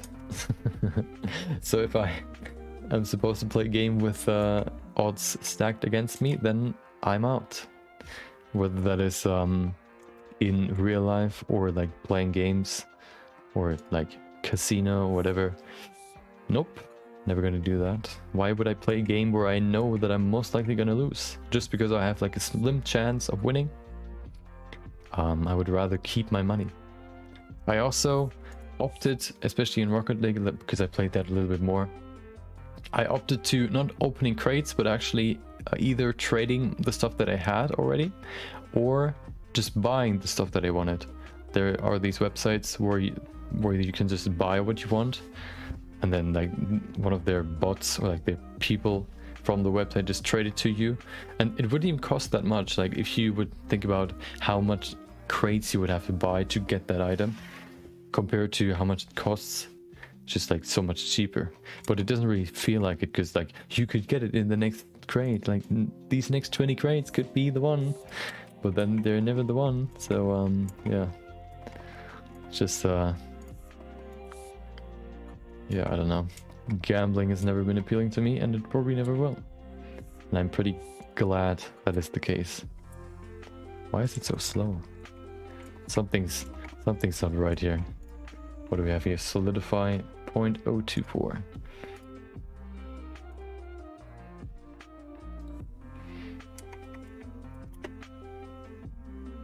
Okay. I'm just gonna replace this small object that is in here, this small hinge, or oh, and then I don't have to deal with this cursed small little thingy. Don't have to deal or like try to figure out what is wrong with it. Might be a little bit like, might be insightful, but I don't want to waste too much time just trying to fix this small little thing. If I could spend the same amount of time in yeah, getting progressing.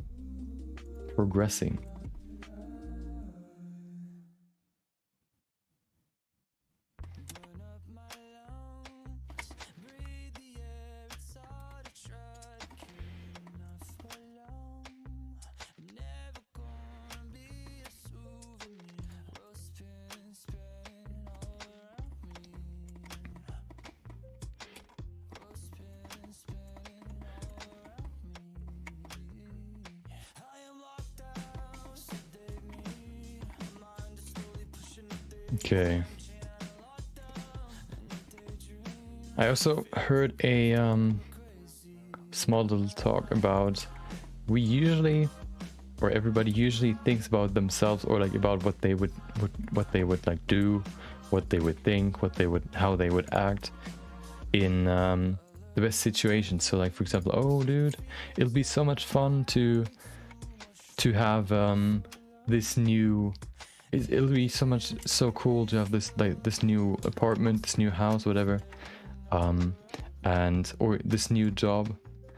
But then when it comes to actually working there, or actually like living in there, and it comes like there's something hard coming up, like oh, there's like a water damage in the house, or there's like hardship at work.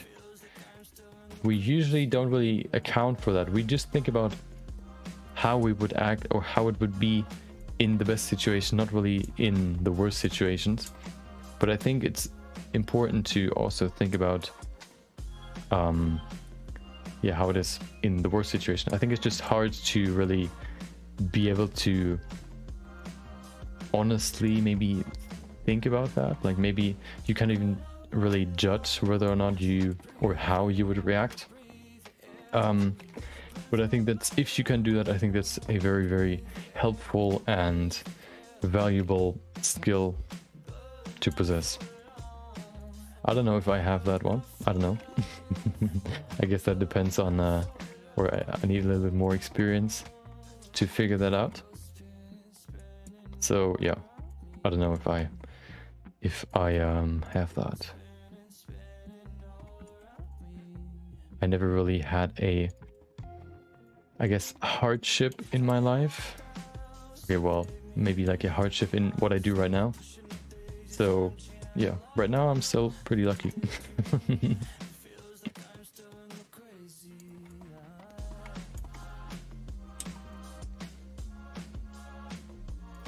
Okay.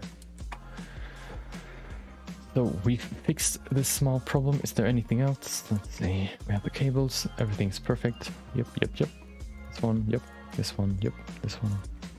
Okay. I think everything's ready for the next step. Oh, I wanted to do one more thing. I wanted to make this a little bit thicker. So let's just go in here and do that real quick.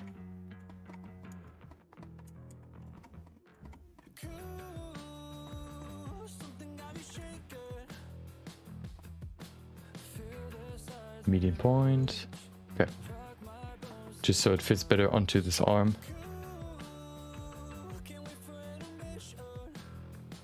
There you go. I think that's just better. Maybe even pull this up a little bit.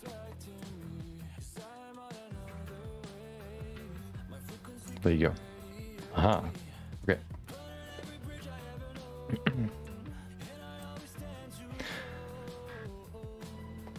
Yeah, perfect. So let's duplicate it to the other side. I think, yeah, I guess maybe it's just not possible to really do that, like thinking about how you would react in the worst, I guess, situations. Maybe it's just the case that you just have to deal with it when it comes to, like, when you get there. You could probably like think about what could happen, like bad, what could happen that is bad, and you could kind of then gauge whether or not you would want to deal with it when it comes to that situation. But overall, I think I don't know if you can really like know how you would react in dire situations or like in hard situations.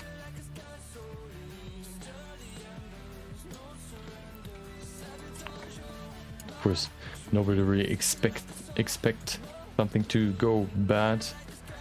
So maybe that's also like a problem. But yeah, maybe I just have to think a little bit more about that. Okay, so to mirror it, what we can do, we could either use a mirror modifier, or we can just go, I think using a mirror modifier might be even better. Yeah, let's do that. Okay, so let's remove this. The problem is if we just use, so we have two possibilities to mirroring this object or this arm. We could either select everything, what I did right now, or right there, and then like just duplicating it and then scaling it on the negative x-axis. So it's basically like inverting itself. The problem with that is that then the normals are usually screwed up. If you then recalculate the normals, sometimes they're just all like completely screwed up. What I now realize is maybe it's even better to do it this way, because otherwise I would use a mirror modifier, but then I would have to apply the mirror modifier to all the objects in the arm, which could take quite a while.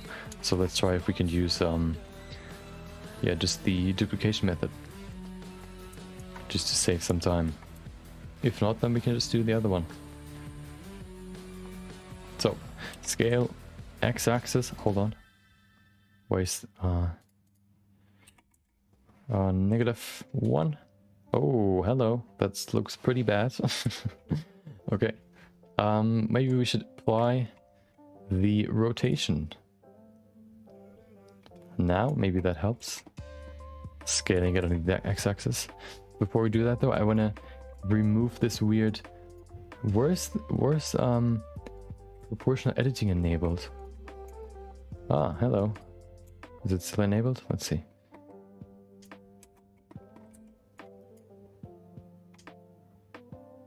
Okay. Perfect.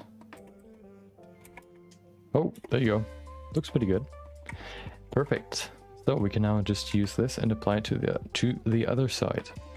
I think the normals are screwed. Let me see. There's a way to see how or where the normals are facing. A normal is basically the direction a face is facing. So if a face is basically just a plane. So if you would grab a plane right now, the normal would just look straight up into the Z direction basically.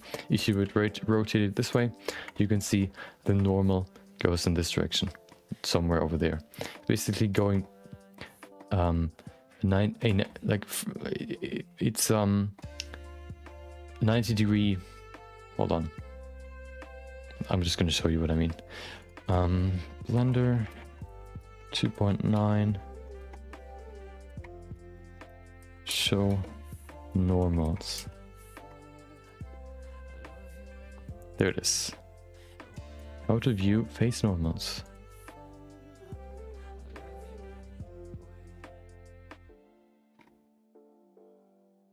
To activate normals, select the object or objects in question and switch to edit mode. Overlay. Oh, okay, let's see. Overlay. Where's my overlay? I don't see any overlays.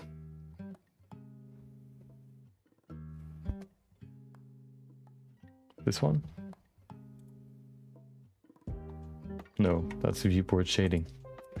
What do you do? Oh, there it is. Aha. There has to be a normal setting. Where is it? There it is. Normals. Vertex normals? Nope. What is that? Display split normals? Nope, we need normals, display, yeah, normals, face normals. There you go. Now you can just see this small little graph showing you what the normal looks like for this face. If we rotate it, you can see the normal changes with the face. The normal basically tells you in which direction a face is looking to, I guess, which can also show you whether or not the normals are inverted, basically going in. Usually the normal should face outside or like face out. Sometimes they don't. This way you can kind of see whether or not that's the case. Let's see if that's the case for this one. Takes a while. Come on, gimme. Need to see it.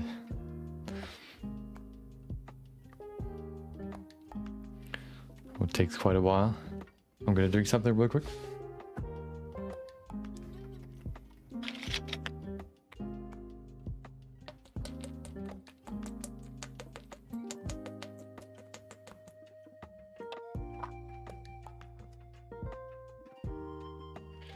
Okay. It takes quite a while. I think it's still... No, it's... Wait, what? Edit mode, please. Apparently that just doesn't work. I guess we can just go into one of those. Oh, there you go. Now we can see the normals. They look pretty good.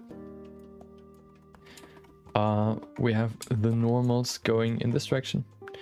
And then you also have the normals going in the other direction. Of course, this is an object with thickness, so it has an inside volume.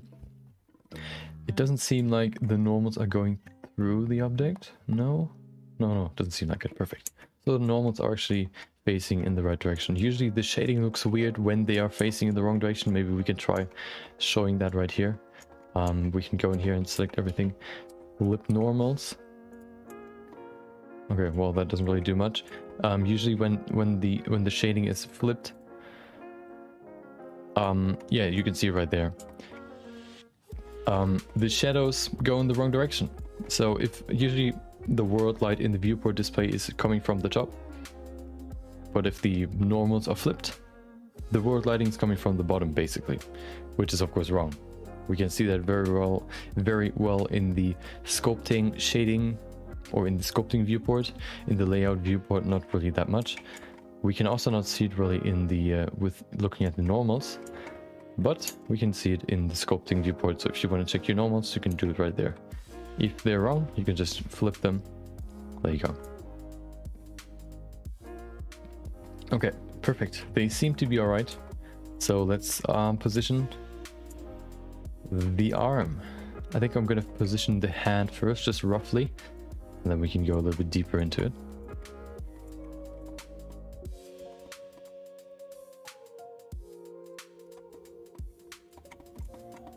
Zip.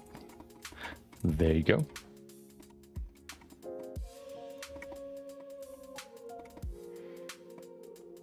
I was wondering whether or not the hand is too small.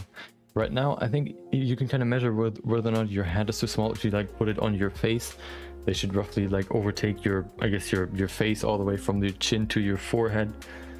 So if we do that with this hand, I think I tested it before and it was fine. Seems pretty good to me. Maybe it could be a little bit bigger, but it seems pretty okay to me. Yeah.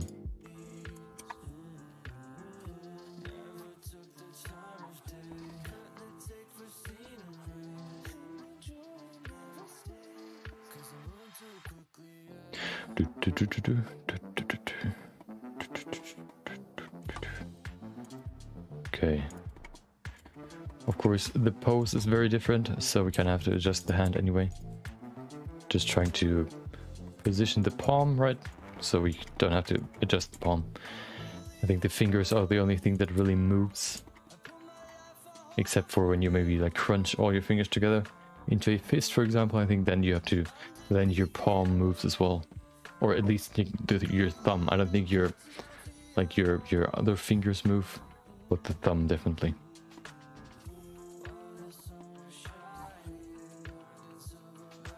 Okay, perfect. So we have this hand set up quite good, or quite well, like this.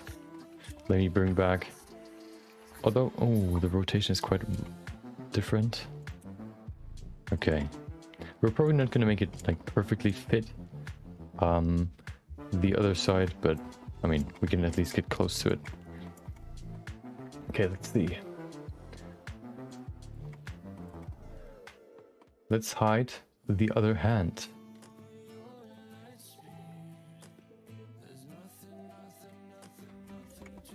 Yep, look at that. Already pretty good. I just want to change maybe the pose for the fingers. Right now they're just inside of her chest. We have to adjust that as well. But I think that's a good first step. Of course, the beginning is just like putting them in the right direction or in the right position, and then we can still fine-tune them. So let's continue with the arm. The arm is of course a little bit shorter, so we can't really use the elbow of the sculpt as the pivot point.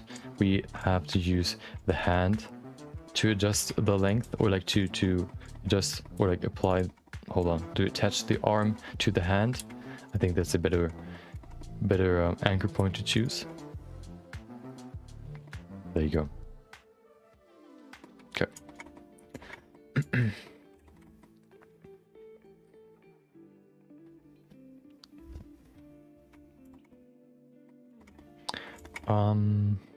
Yeah, let's just first grab everything and then we can still rotate it and all that jazz. Oh.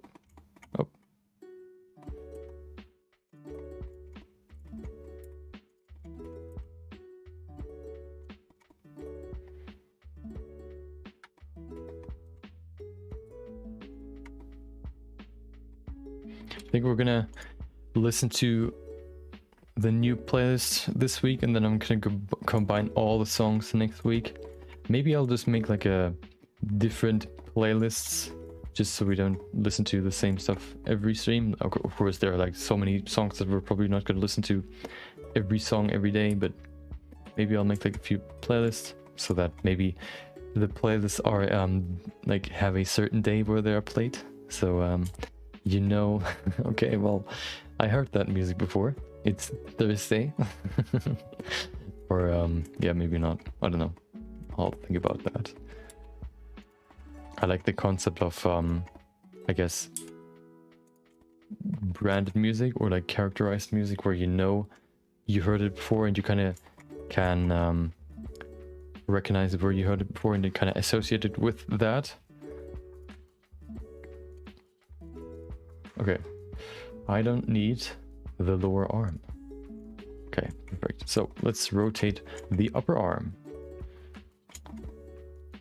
That'll be a little bit more difficult because we have this anchor point in the center right there. So we probably have to choose this as the anchor point. Let's see if we have...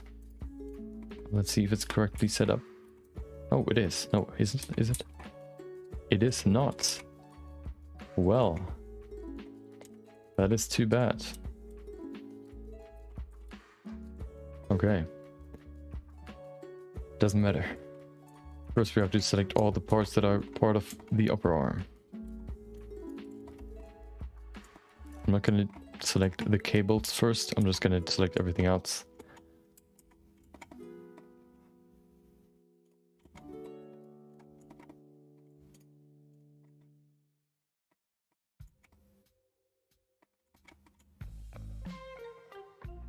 Okay, anything else? Looks pretty good to me. Okay, so we have to align our view to this object, like this, I guess the elbow axis, or like, yeah, axis. I also want to put the cursor right onto this object so we can perfectly rotate it around that, or use this as the rotation point that would be like natural, really be used if this would be like a real object. Okay, hold on, this is kind of weird.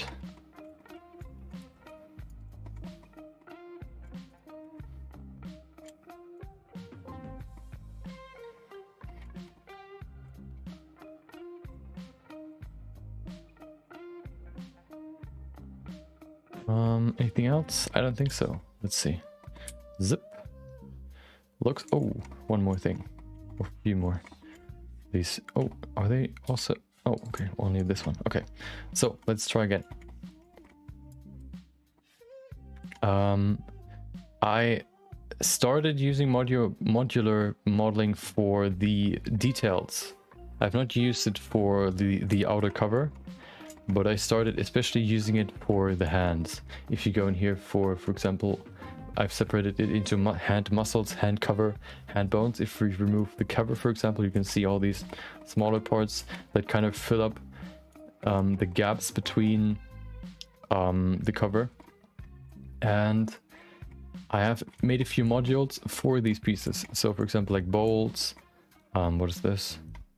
A screw head, which is covered with or covered by a sphere right now. I've made these cables, which I then use for the details in the arm and also in the hand. So I've used modular modeling, but only for the details. I think the other pieces are very custom made, so I can't really use modular modeling for those pieces. But I tried doing it for the inner pieces. Cables and all that. The small detail, basically. Oh. Oh no, I moved the 3D cursor. Oh my god. Okay, hold on.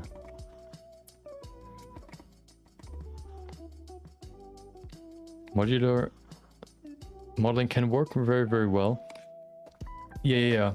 I think architecture is one of the prime examples where you can use modular modeling, especially if you want to make different houses, like a small city for example, or like an alleyway. I think then modular modeling can work really well. You just have to make, like, for example, different pillars, different like wood pillars or wood whatever, which you then can combine in different ways to create new houses, or like different walls, different types of walls, different heights, whatever. And this way you can like create different kinds of rooms, houses, all that stuff.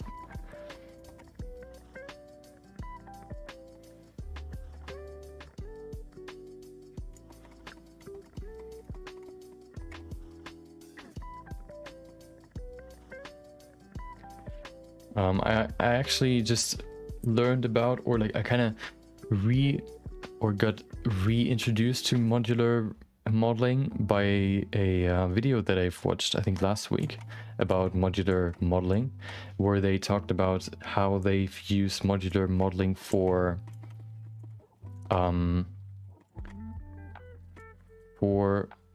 like a small city. He just made small little different beams, different pillars, all that stuff, and then you can just combine them in different ways, like also like windows. He can then use these very, very small modulars to, for example, make different types of windows. You can just then take these windows to make even bigger modules, and then build that up more and more and more. I think a good way to start would be to think about what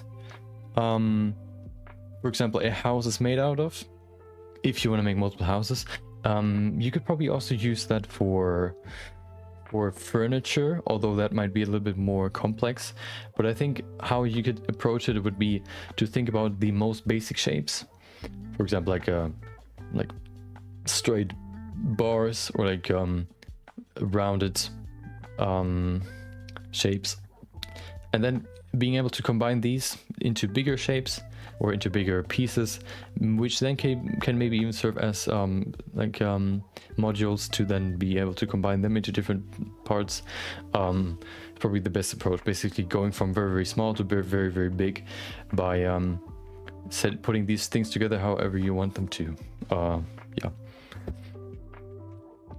don't know if there's really I think that's just the best way to approach it, or that's at least how I would approach it.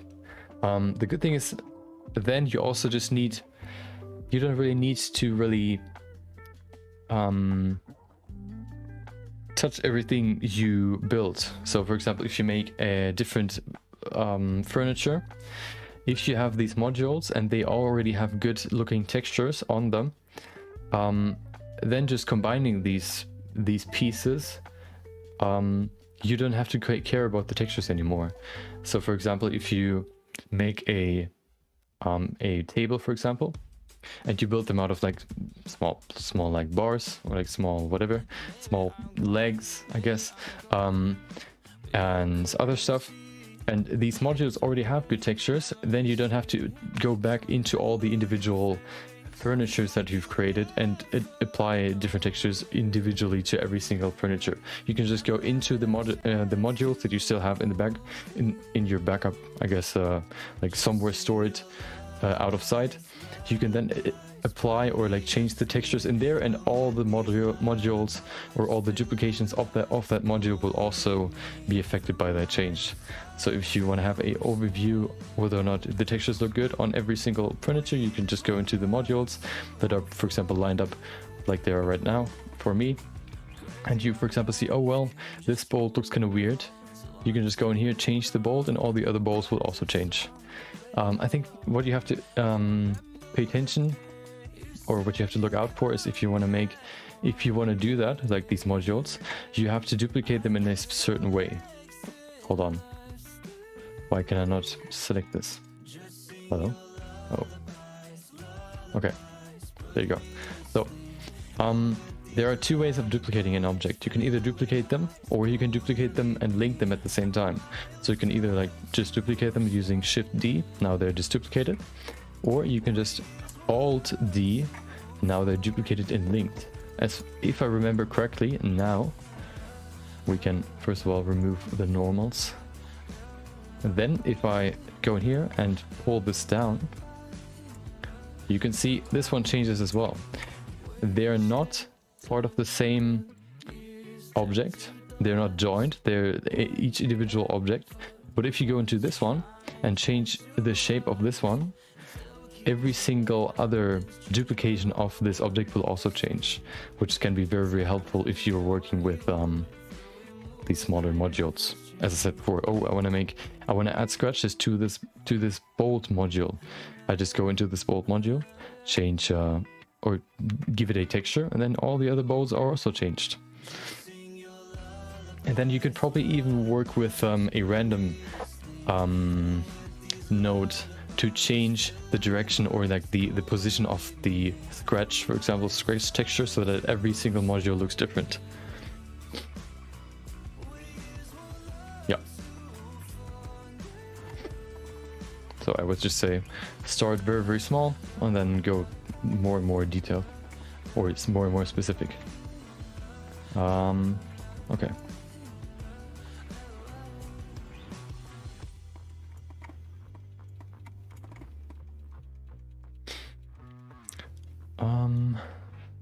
Let's see, let me save real quick. I think I'm gonna go back to sitting. Da-da-da.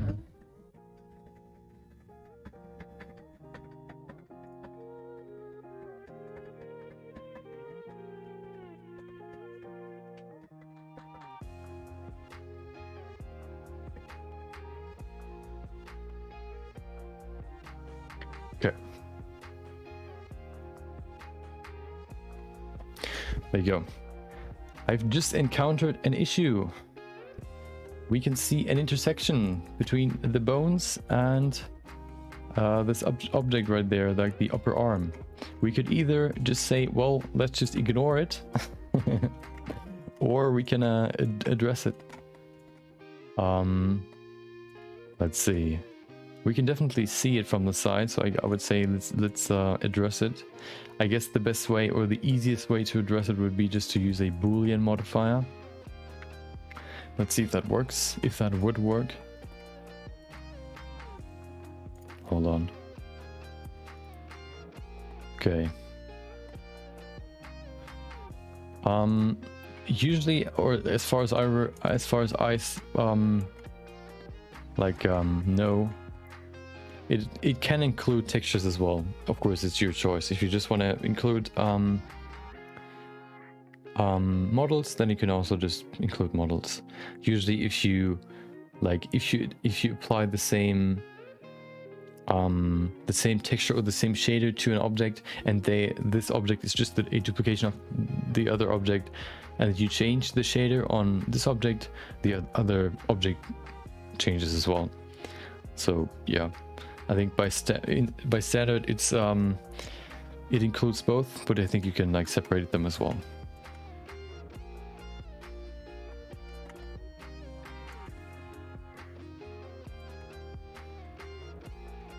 So let's see if we can adjust this, make it more realistic, I guess.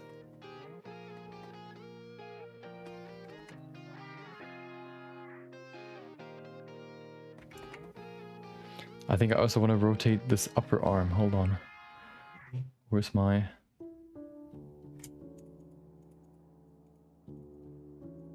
There it is. Okay. Let's try again.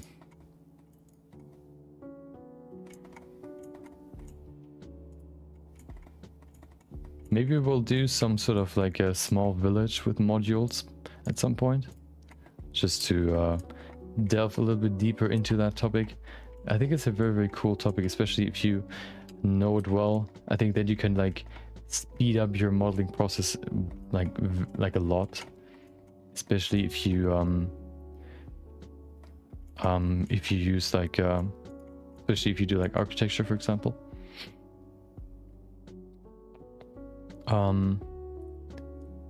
What do you mean? For the model to whether to be one group?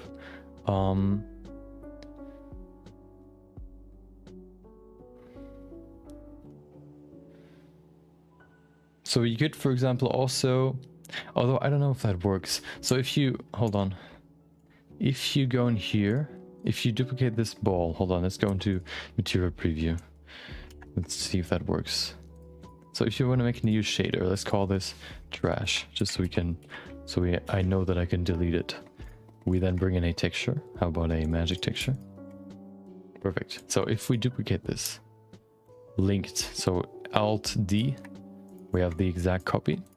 If we change the geometry, of course, the geometry changes for both of them. If we change the shader, because both of them have the same shader, do they? Hold on. Yeah, I think they do. They just, for example, if I now duplicate this object, they're not linked, which means now they display two.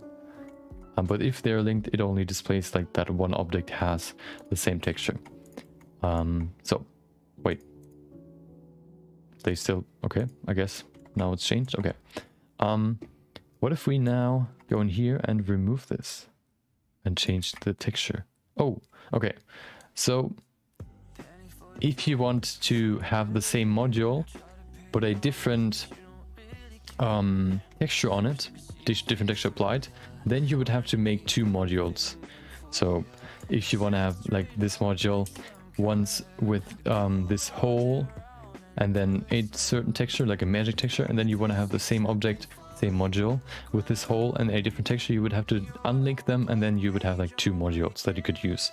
You cannot like go into this module, make a linked duplication to apply it to the model, and then like change the texture on this. You would have to unlink this object to be able to change the texture on it, or make it, or customize it.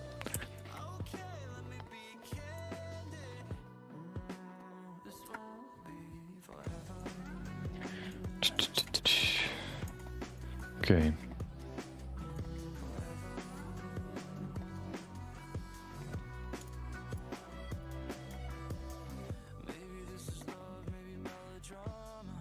Wait, there are more objects, aren't there? I need more. Where are all the cables? Cables are missing.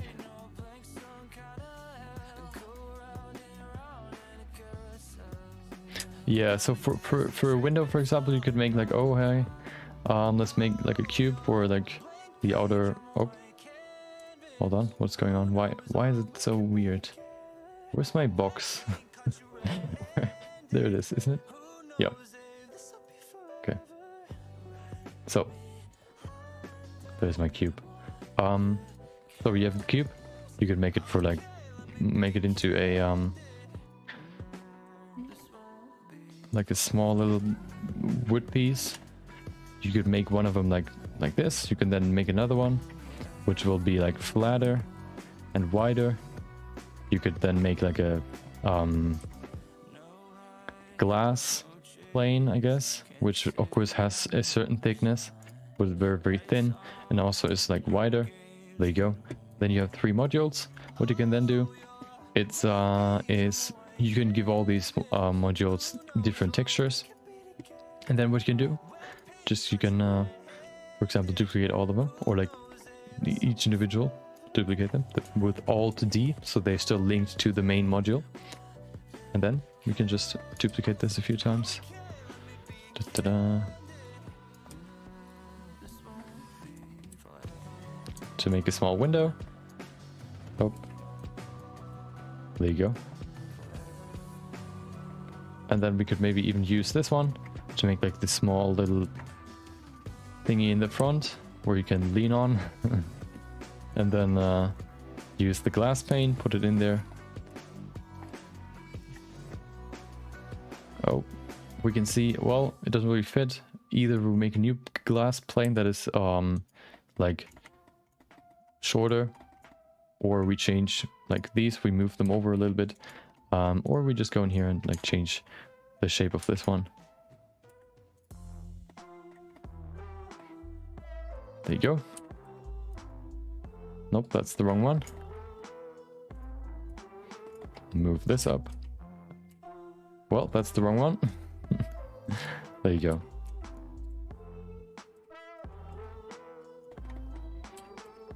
So fill it up, perfect.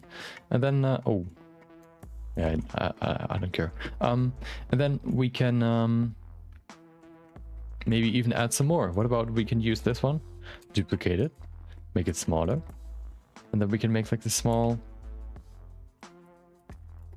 little overhanging window roof thingy, like this.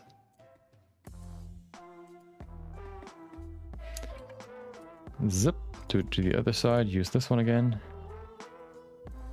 and then once we have this ready, hold on, there you go. Oh,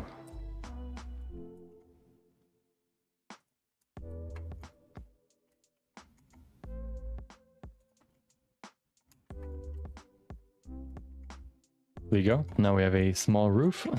And then if we want to change this board, for example, if we want to make this more detailed, we can go in here. Okay, well, let's just go in here, add few more cuts, and then we can say like, okay, let's bevel this edge.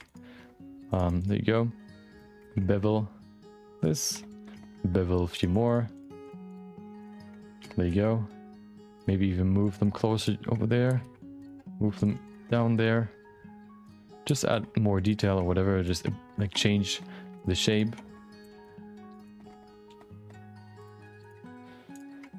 There you go. And now all the other parts that are part of this module change as well. If you would then go into Material Preview, you can also add a texture. So we can make this red or pink, and now all the others have the same material. Or if you want to add a texture, of course, there you go. Perfect. That's modular modeling, I guess. And if you want to have a board that is split in half, you could either change this board or you could make another board. I wonder if that works. I don't think so, but let's see.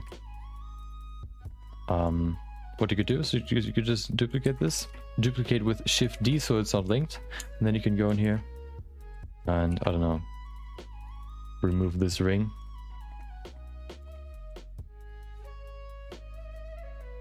Close this, and then you have like this module, and this way you can like build up your modules more to fit all your needs and make like different kinds of windows.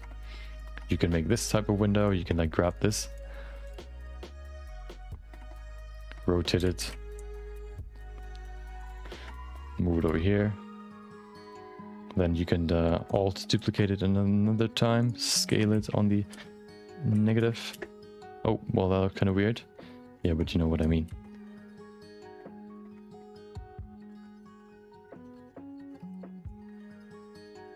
Yeah, so this way you can just make these boards, for example, and use them for all kinds of different objects. Just starting very small with just I guess ingredients to build up your buffet.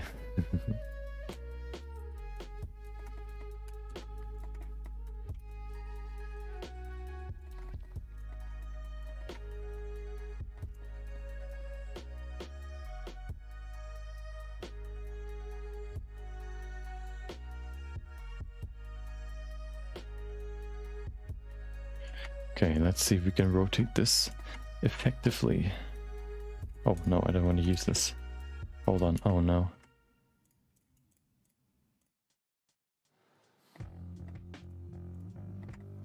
There's a few more. Okay, there should be some cables as well. Oh, they're there. Gimme. Okay.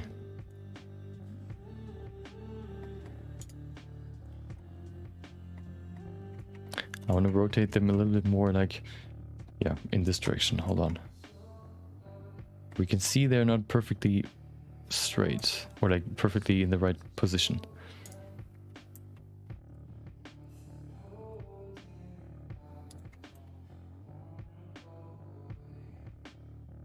There you go.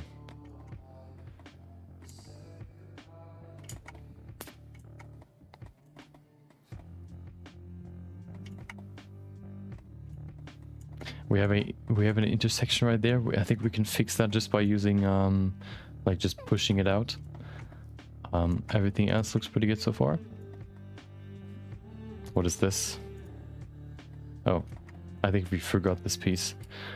Hold on. Why? Let's try again.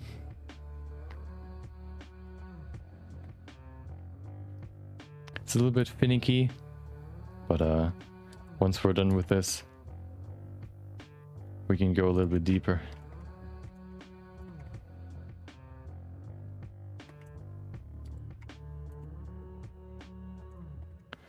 Okay. So this side looks good. There's no real big intersection. We could maybe push it out a little bit. This side is kind of the problem right now, especially like in there. You can see the this part is going into the bones. So we have to kind of figure something out for that. I kind of have an idea already. I think the bigger problem right now is whether or not this arm actually will attach to the shoulder if it's going in the right direction. So maybe we should go in here, select everything. Oh.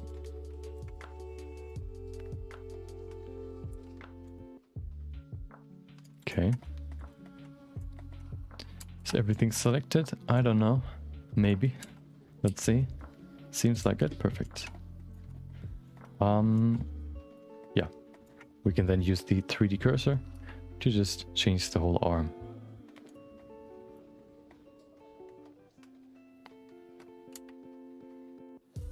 I think that's better. That looks pretty good. Okay, perfect.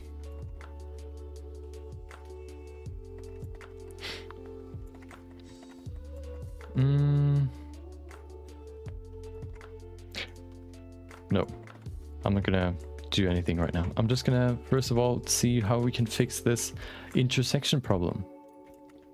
First of all, maybe we could change or like fix the outer intersection problem, and then we can go into the inner part with the bones. Let's do this one first. I think that's pretty good. There you go. Oh.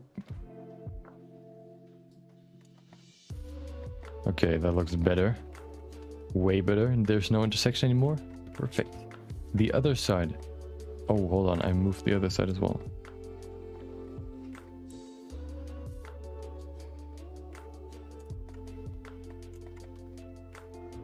Okay, perfect. Oh, Divyanshu, hello, sir. Hello to you, sir, as well. Hope you had a great day so far. Welcome. Currently working on this model, trying to copy this arm to the other side so we can finish the base model, so we can then go into shading.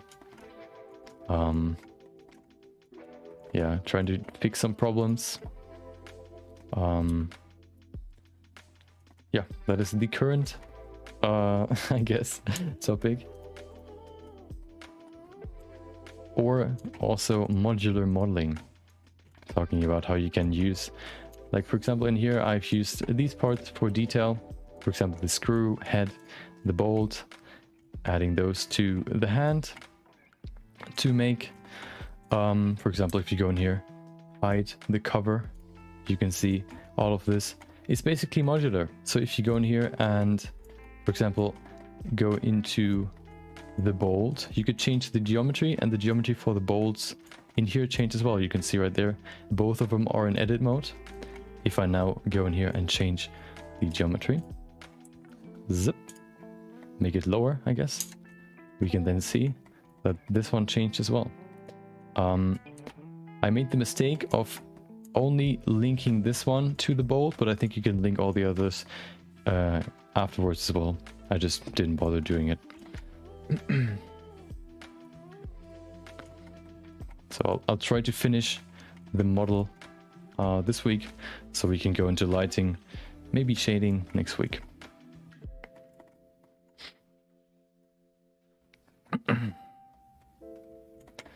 Okay, let's see. So the biggest problem right now is, first of all, the intersection right there.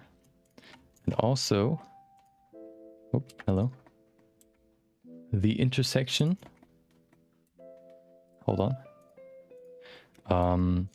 In the middle, right there. We can see, especially right on this side, I've put in some bones, of course, to have like some sort of structure underneath the cover. The problem is, if you would now rotate this arm up, this round piece would intersect, or will intersect, with this bone. That's what I'm trying to fix right now. I'll try to use a Boolean modifier, basically cutting out a small little piece out of all these objects to be able to make room for these pieces.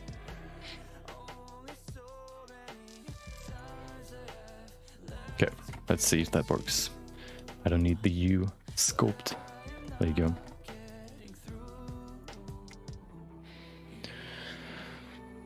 So, what do I want to use first? I guess we could use a cube.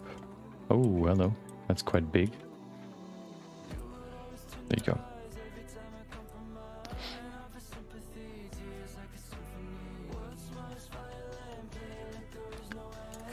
Oh, we also talked about gambling streams. How gambling is not for me. Gambling is probably the opposite of what I would do with my free time.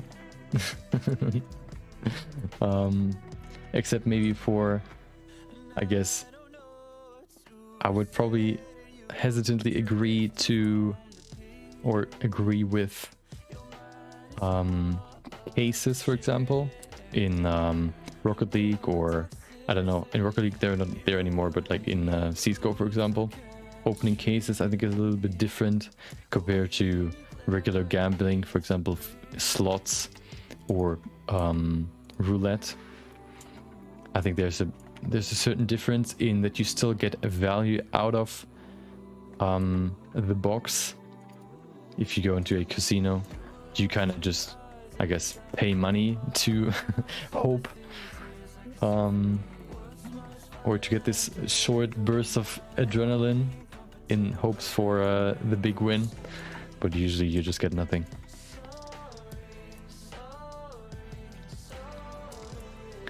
And I would rather do something with my money rather than just wasting it to have like a short burst of, I guess, adrenaline. I could also just go like into some sort of theme park and go on a roller coaster. Okay. I want to add some roundness to it. Oh, before I do that though, let's go in here and let's see if it works. So I can switch this to wired view so we can see through, and then I can apply a modifier to all these parts. We can use a, where is it? Boolean modifier. Boolean is similar to the or the action that you can do in Photoshop as well, or in Illustrator. Basically just selecting two objects that intersect in a certain way, and then you can decide how they would, like, how you want to treat this intersection.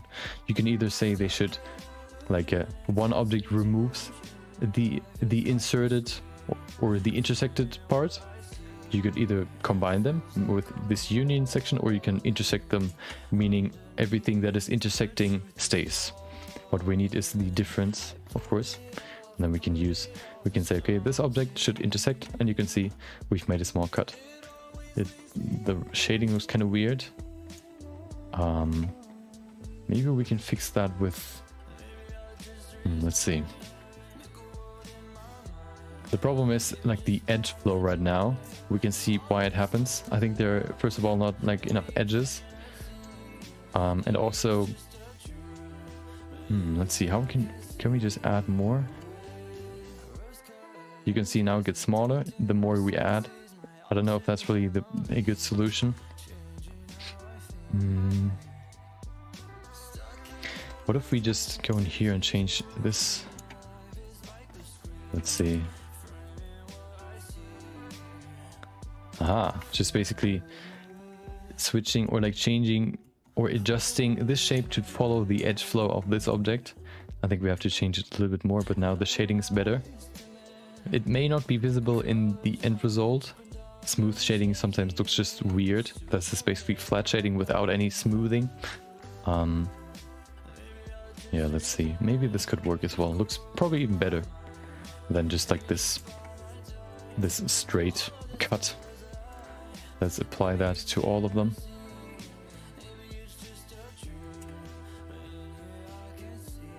There you go. One more. Before I do that though, I want to shift it over here. There you go. Okay. Yeah. I don't know. Gambling is just one of those topics that you can scare me off with. I don't know. It's just just pure waste of money to me. Especially like, yeah, I said that before with like people that are like invested or like addicted to it, talking about strats to win the games. Like, oh dude, this slot machine is broken, gives you so much money back, and then like you just play and lose all your money. It's all, in the end, it's all just I guess luck. And I prefer to have the best odds possible.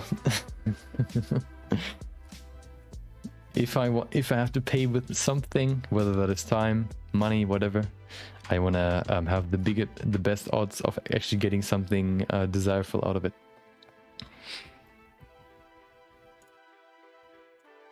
And gambling is probably not a good choice for that. Perfect. So I think that looks pretty good. Hold on. Let's see. What if we go into rendered view? Maybe this is still too small. We still have to see.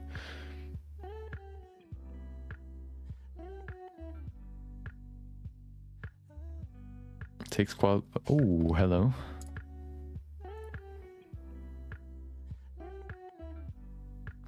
This could work. I think it's still too small. Yeah, I think it looks pretty good.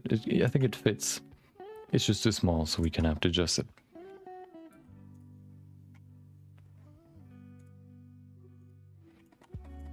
Yeah, and also like I don't see, or I wouldn't compare crates, or I wouldn't put crates on the same level as just gambling, just because you get something out of it. At least you get something out of it. Usually the crates cost more than what you get out of it. Usually like the very, very common items are cost only like a few cents, and the crate usually costs like, I don't know, like two euros, for example, or $2. But at least you get something out of it. And if you don't want to like buy the crates, you can also just buy the items straight from someone.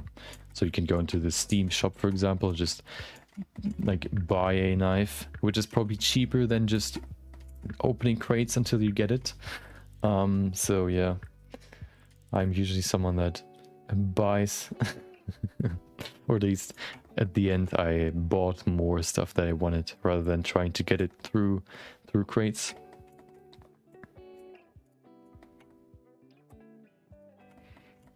That seemed a better option for me, and I also traded the stuff that I got out of the crates to get something better, or usually something worse, because I didn't really bother trying to negotiate a good price or like something like trying to get something good out of it. I just wanted to have new stuff. So I basically just either sold my items or traded them for something usually with less value. But because I didn't care.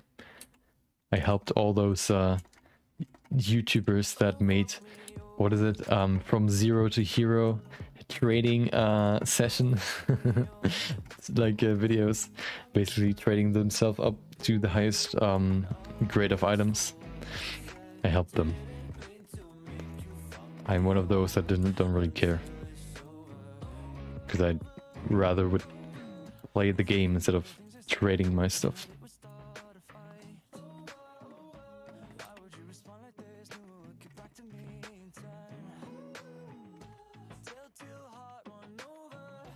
Okay. So I think this is still too small, so we kind of have to make it a little bit bigger. I also want to add a subdivision modifier to it, but I think I'm going to do that later. First, I want to kind of get the shape right.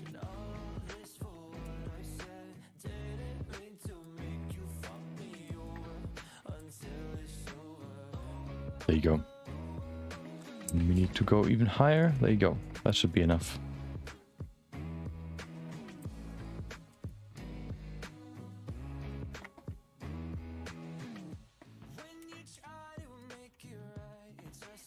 Okay, perfect. So that's the perfect shape. Now we have to just apply modifiers and hopefully it works. it should also look better, the shading, once we apply a subdivision modifier to this cube, just because now we have, or then we have more geometry to make a more detailed, I guess, cut into the other objects. Hopefully it works. Let's see. There's the first one. Looks pretty good. The shading was kind of scuffed right there, but yeah, we'll see.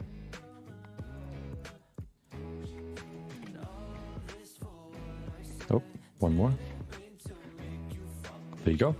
Perfect. So, let's make it more detailed. Right now, well, that doesn't really look that good, but what we can do is just put in some edges to make it better.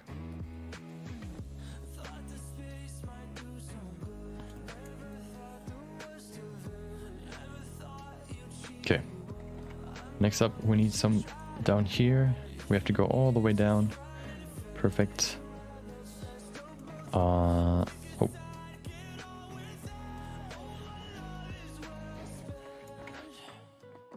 There it is. Oh, what is going on here? Wait, did I...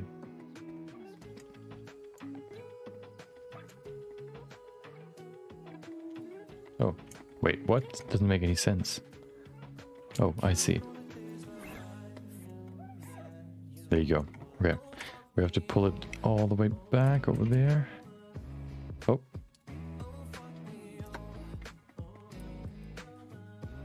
There you go. Oh. Okay, I guess we can just scale it. There you go. Perfect. A perfect cut except for the top. Zip. Now we have a rounded cut, which is exactly what I wanted, just to fit the whole theme of this object, or this this design. I wanted to make this cut rounded as well. Hopefully now, if we add more subdivisions, we can make the shading a little bit better. We can see it's still weird. What we can also do is add some subdivisions. Oh, okay. Oh, it actually worked. But it looks kind of weird. Maybe we should put in subdivision before the cut. Why does it just work? That's kind of weird. I mean, I'm not complaining, but it's kind of... I think this gives us better edge flow. Hold on. Yeah, I think that's better.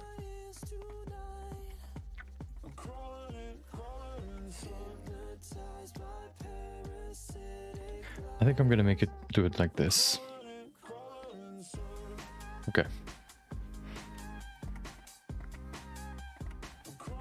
So we have a cut, which I'm probably gonna duplicate this object to the other side again, just so we have like a symmetric arms, and then yeah, we can continue. I think the position now looks pretty good. If we bring back the sculpt, there you go. Oh yeah.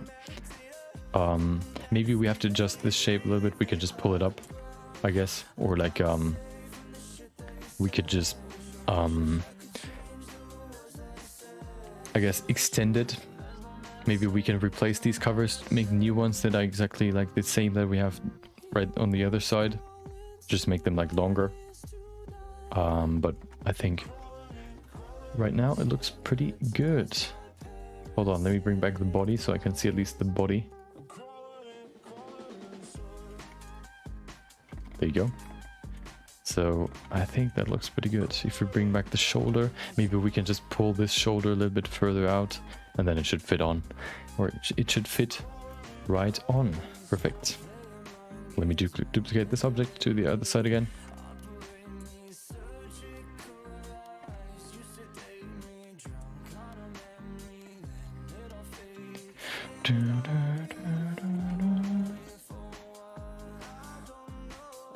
There you go. Aha. Yeah, but usually, at least, like, I was more prone to opening, or like, I was more drawn to crates when I was younger. Now, I don't really care about them anymore. Maybe if there are... I mean, they're not really like a feature anymore. I think like the industry kind of went to new ways of, I guess, getting money from from whales. Now they do more direct purchases, which they can just then like increase like the they can just increase the prices up to like $20 for like a skin. But I mean, people buy it, so why not?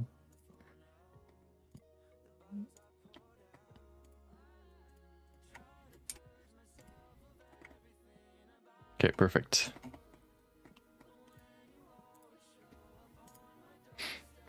Yeah, that's probably the newest tactic. Rather than trying to entice you by enabling you to gamble for items, you can just buy them without any, I guess, effort. That probably also appeals more to the casual. So the casual gamer. I think people that have like only like a few hours, maybe a week even, to play games are probably more prone to buying items rather than trying to gambling or like getting them through crates. So I would guess buying them outright is probably more lucrative. Or maybe companies kind of bank on the whales that like the game so much that they like dump more and more money into it. But even then, I don't know. I think in the long run, maybe crates might be more lucrative because like there are always just odds and you never know when you get it, and you can just make the odds lower, lower, and lower, so that like you have to pay more and more money to get everything. I mean, but yeah, I don't know. At the end of the day, they still get money for both of them. Okay.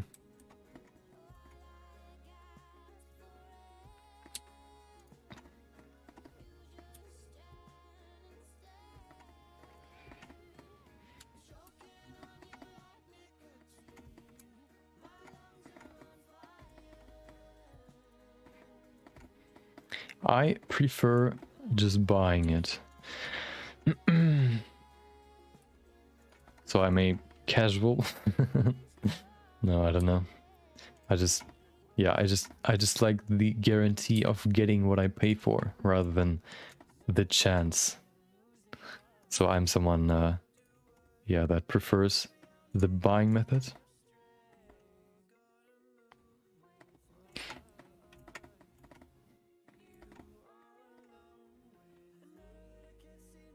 Okay, so I think the arm looks good. The cables we don't really see, but that's not too bad. We can maybe even then delete them, but I think I'm just going to keep them there. Maybe we can see them in somehow, maybe from this angle. Yeah, we can probably see them. Hold on, let me just bring back all the cover. There you go. So we can still see them, so we can actually have to adjust them. Let's just quickly do that, which will be a problem because we already converted them into curves. Let's see. I guess we could just replace them with new curves. Gimme, gimme. There you go. Modular modeling, everybody. There you go.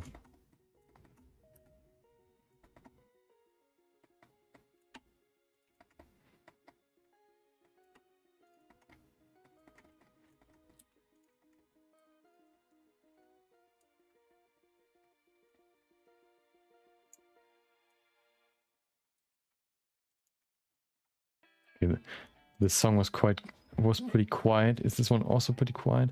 Seems like it. Okay, hold on. Oh no! Oh, there you go. That was kind of a jump scare. Okay. Oh, hold on. I see your heart. I'll give you a heart back. My favorite Windows emoji. Hold on. How do you make this? Oh, there you go. Nope. Yeah. Here. Hold on. There it is. Take this heart.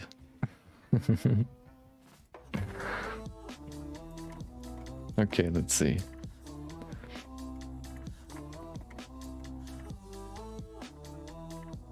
Okay, I'm just gonna try I'm just gonna try tracing the cable so it looks very, very similar, because it's supposed to be like the exact same build or like structure that you have on this side, but on the other side. I'll try to just emulate the other side. A little bit, I guess I have to change it because, I mean, not necessarily, it's still gonna look the same because we can't really see what's happening up there in the upper arm on the other side. But we have to do change the geometry on this side. We can see I've just, I guess, stopped extending the cables right there. Right now, if we look from down here, we can see they just end in nothingness, which, well, isn't really like a good like look. We can also just look through the whole, I guess, the whole limb, or like, I guess, machine. Maybe we will put some cover on there, maybe. We'll have to think about that. Maybe that might be a good idea, or just putting in some sort of like, yeah, something inside. I'm gonna think about that later. When you don't know, when you're overwhelmed with stuff that you have to do, all you can do is start. I actually had like this thought just recently. I kind of thought about what I all wanted to do in like the next few months, maybe, or like years. I was kind of overwhelmed with the thought of what, like, I just thought about all the stuff that I had and wanted to do, and kind of got overwhelmed with the overall, yeah, thought. But then I kind of thought about, well, what can you really do to, like, I think you can quickly just think, well, I'm never going to do it, I'm just going to give up. But I think, I mean, the only thing you can really do is just like start. If you feel overwhelmed about a certain topic, like, for example, learning for a test, for example, in school, or preparing for your new job, or whatever you want to do. Oh, Nox Place. Hello. Hello, sir. Hope you had a great day so far. Welcome to the stream. We're working on this. Right now, yesterday we finished this arm, so now I'm duplicating it to the other side to emulate or to replace the scope that we made before. Hold on. There you go. That is the sculpt. Now I just try to replace this sculpt arm with the actual geometry that I'm going to use in the end, this mechanical arm. So we right now work on the other side. Yeah, and like, I was kind of overwhelmed with like the thought of all the stuff that I want to do, and like what results in, I guess, the stuff that I do. And for a second, like, I had this thought of like, well, I could also just give up and just do nothing. But I would probably rather, I guess, pursue my maybe dreams or plans rather than just to give up. I think in the long run, that's going to be a more desirable goal or pursuit. And to not like drown in all these thoughts of what I would have to do. I just thought about what I can do tomorrow or even that day. This way you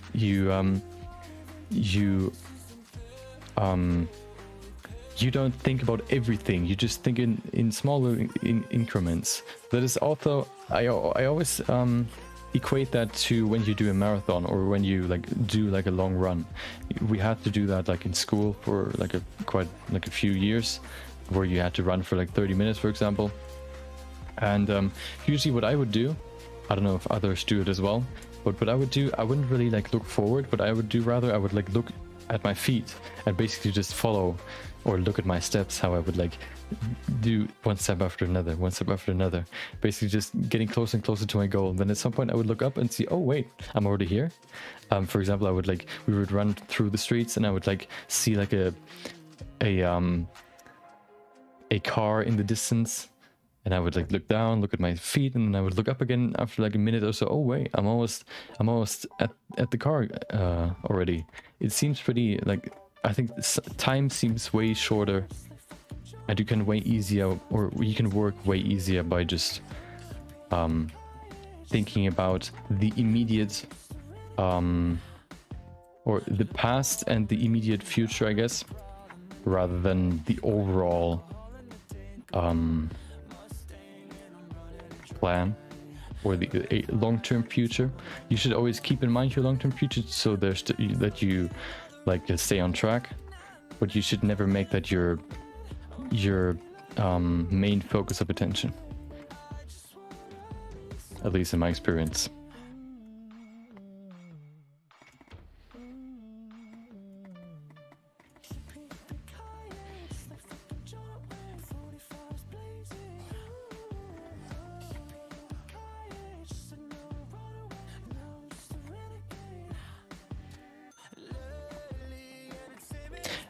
I can't remember what was the name of this story where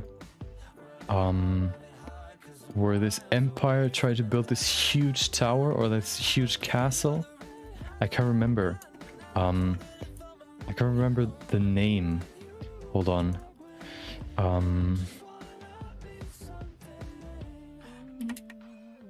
The biggest the biggest fraud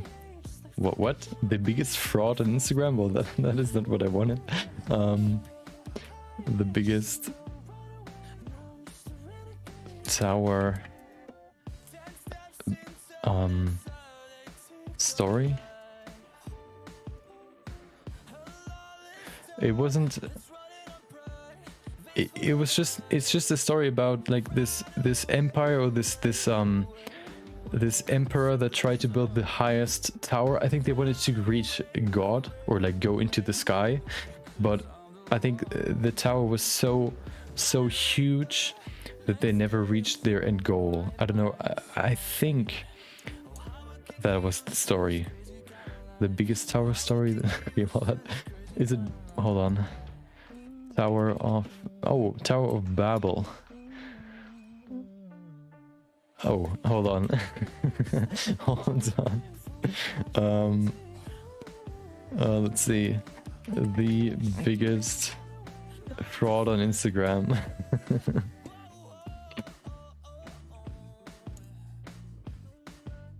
Wait, what? That's a whole different... What? Wait. That's a whole different video. Hold on. I think it gave me, or it showed me like a video I had in my playlist, in my watch later playlist, but then I removed it and now it just showed me another video.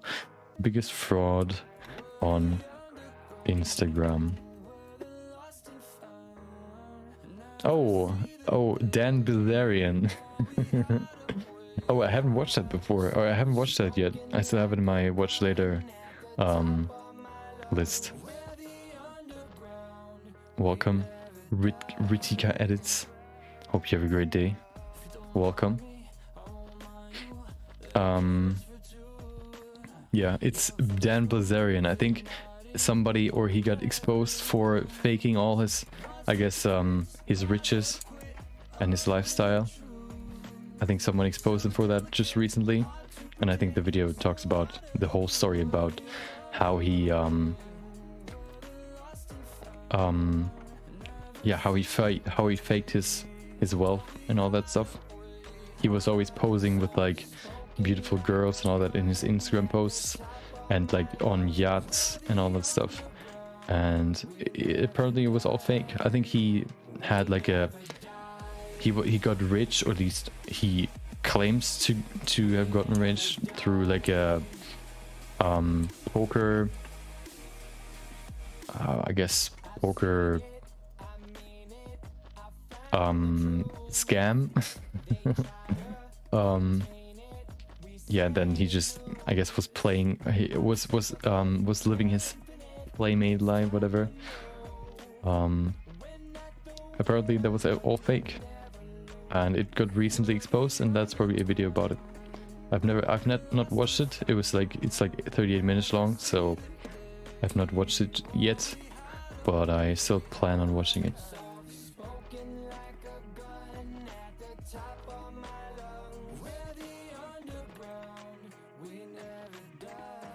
but it's also like I don't know, like I think a lot of people, like I kind of have sympathy for everyone that is like a chronic liar, just because there's usually like some sort of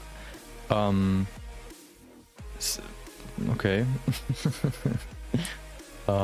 Welcome Nox Gaming. So many accounts coming in here. Nox Plays, Nox Gaming. Oh, thanks. So yeah, I think he thanks for sharing. That's really nice of you. Hold on. It's just his face basically. And I think I kind of have like sympathy for everyone that is like a chronic liar, or that has to keep up a huge lie to like keep their image. Thank you, Bide Kumar. I appreciate it. I think he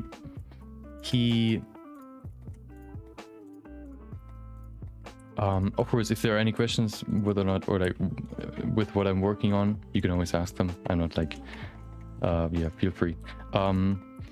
So I'm always like kind of sympathetic to someone that is like a chronic liar, just because they at some point had to start, which might be like the first, I guess, mistake.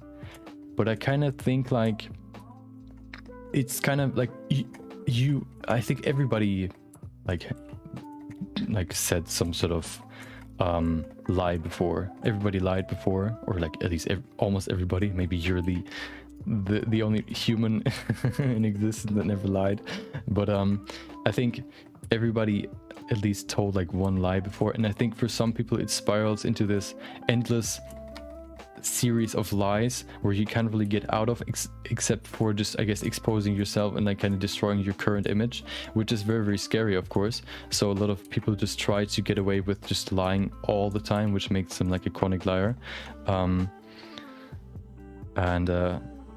Thanks, Rahul. And I think, yeah, I think just I kind of sympathize with that. Like I feel bad for them, because it's definitely very, very liberating to, okay, hold on, I have to, so many hearts in chat. I need to bring back my small little dude, my helper. There you go. There you go.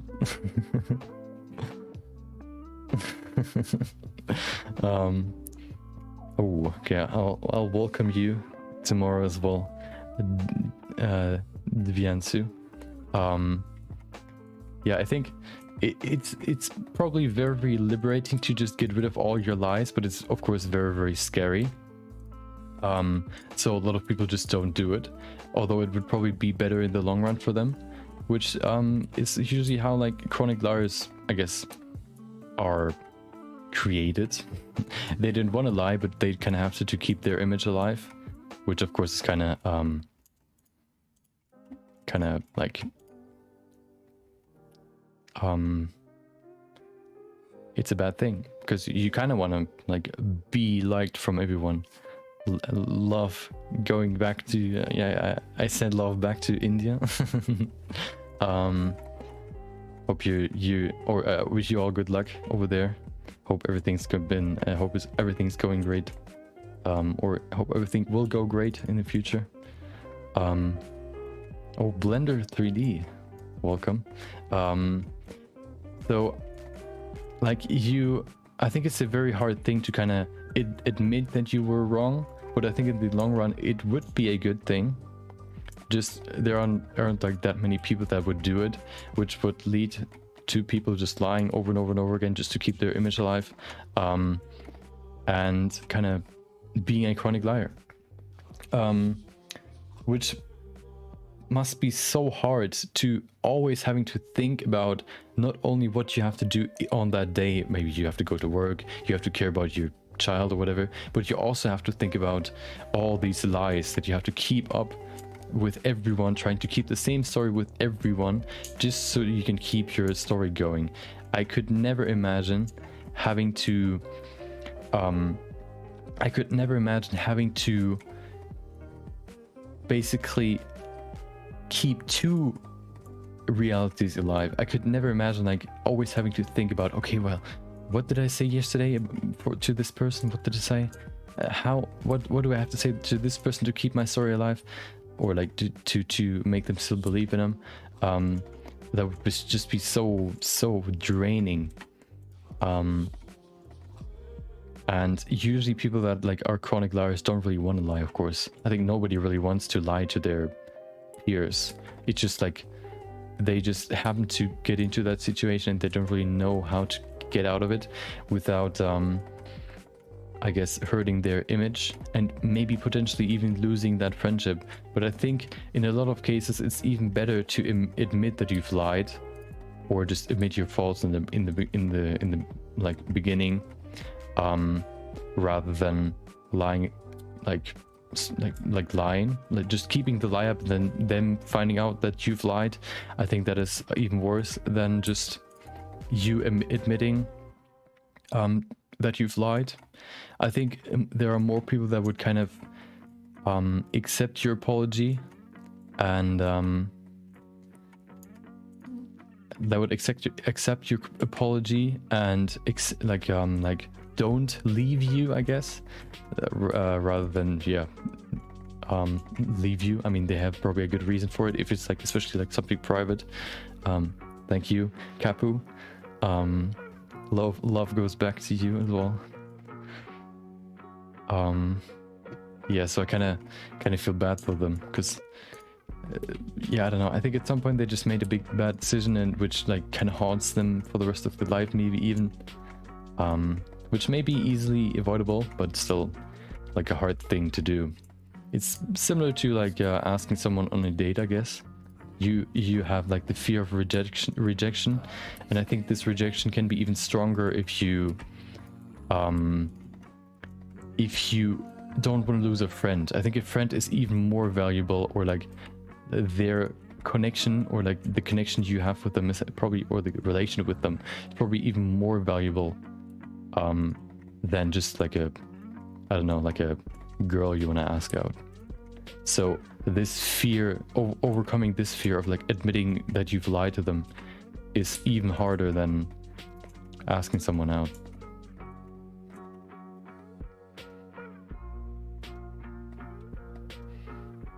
But I think like just, I guess it sounds kind of weird, but just doing it, just admitting it is probably so liberating to you. You don't have to live two lives anymore. You can just say everything. You can just be honest with everyone. You don't have to rethink every single thing you think. You just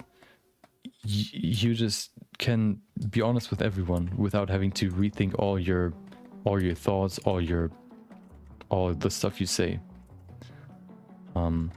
So if somebody would come to me, and I actually had someone in school that was very, very, I don't know why even, like he made these wild lies about so much stuff, and they were so obviously lies that I never told him that I like kind of knew that he was lying, but I knew it basically, and he would still do it.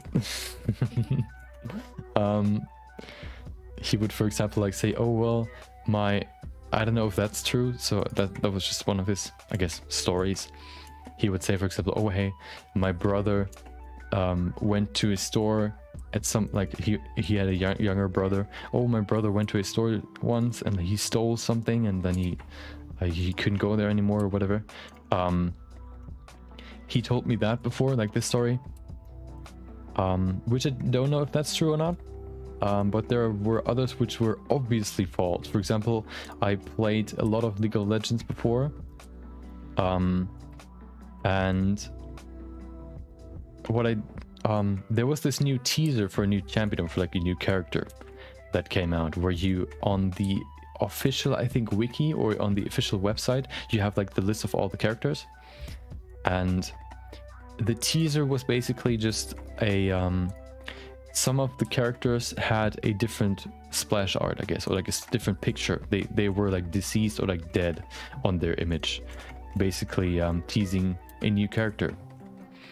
And then I told him like, oh, did you see like this and this character is like dead in their new picture, in their profile picture or whatever. And he was like, oh, did you see this character was also has also this new profile picture?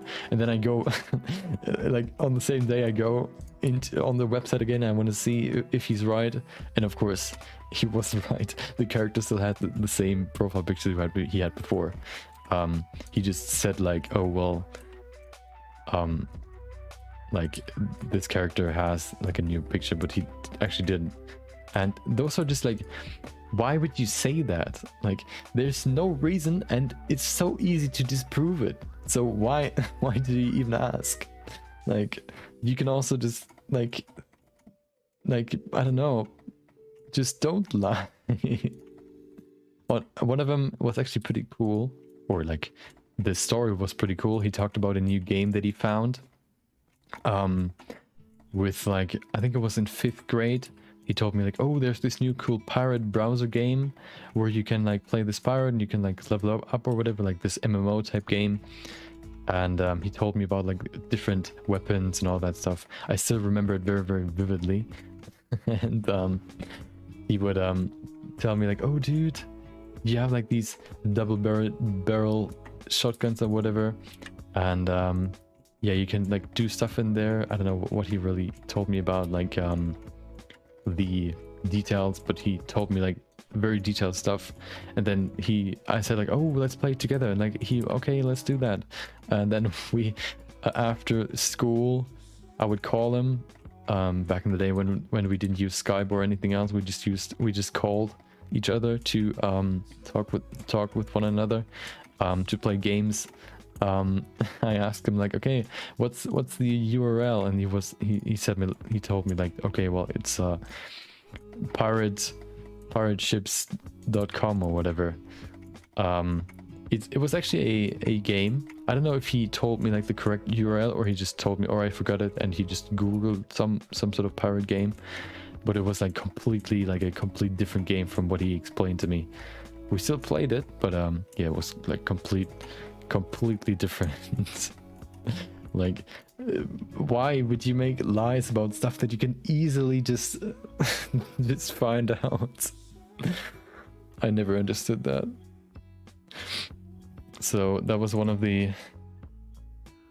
you know, maybe it's some sort of, I don't want to say like disability, but I guess a bad habit, trying to spice up a story or making you look better because you know something that the other person doesn't know. I don't know. I never told him that I knew that he was lying, but it was very, very obvious.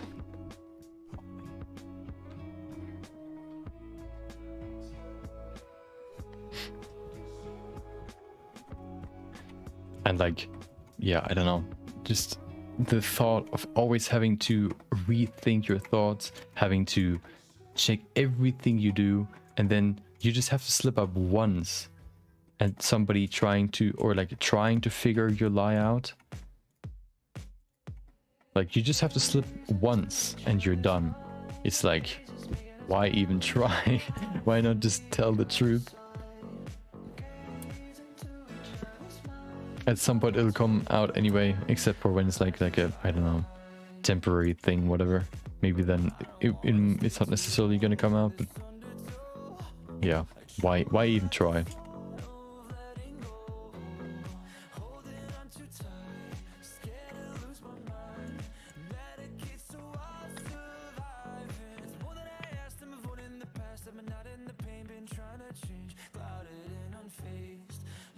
Okay, so the upper arm looks pretty good. We have made some room for the bones as well. We have copied that to the other side as well. If we look at that in rendered view, I think it looks pretty cool. Let's see.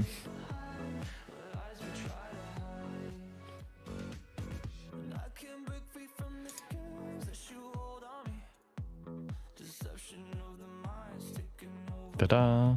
I think it looks a little bit scuffed, especially the edges. Yeah, we could maybe fix that later. I don't want to bother doing that right now. But the other side looks pretty good. Especially the inside. Let's see what it looks like from this angle. We have to hide this one as well.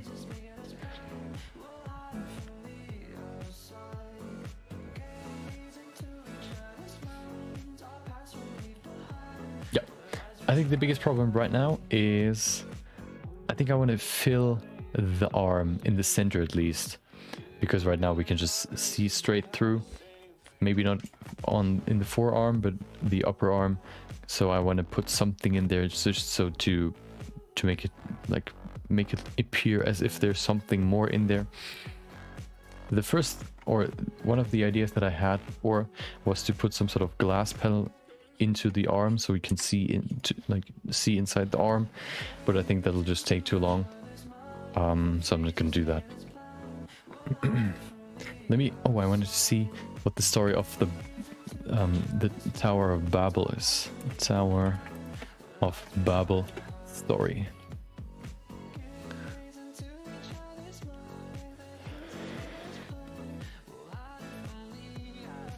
Wait, what? The Tower of Babel narrative in Genesis 11:1-9 is an origin myth meant to explain why the world speaks why the world's people speak different languages. According to the story, a united human race in the generation following the Great Flood, speaking a single language and migrating eastward, comes to the land of Shinar. To Shinar. There, they agree to build a city and a tower tall enough to reach heaven. God, observing their city and tower, confounds their speech so that they can no longer understand each other. Oh, now I remember. And scatters them all around the world. Some modern scholars have associated the Tower of Babel with known structures, notably the Itiminanki, a ziggurat dedicated to the Mesopotamian god Marduk in Babylon. A Sumerian story with some similar elements is told in Enmerkar and the Lord of Arata. Okay, the more you know. I think now I remember. I think we had that in religion before, like in religion class, talking about the Tower of Babel, but I didn't remember that the story was basically that language was it's basically talking about how different languages were created in religion or in Christianity, I guess. Pretty interesting. I'm not really a religious person, but it's still interesting to listen to the stories. They can be quite interesting.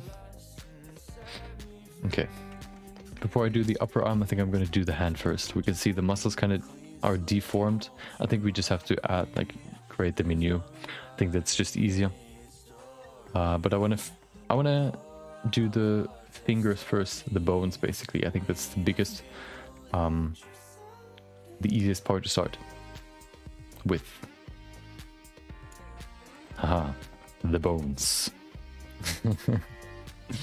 Okay.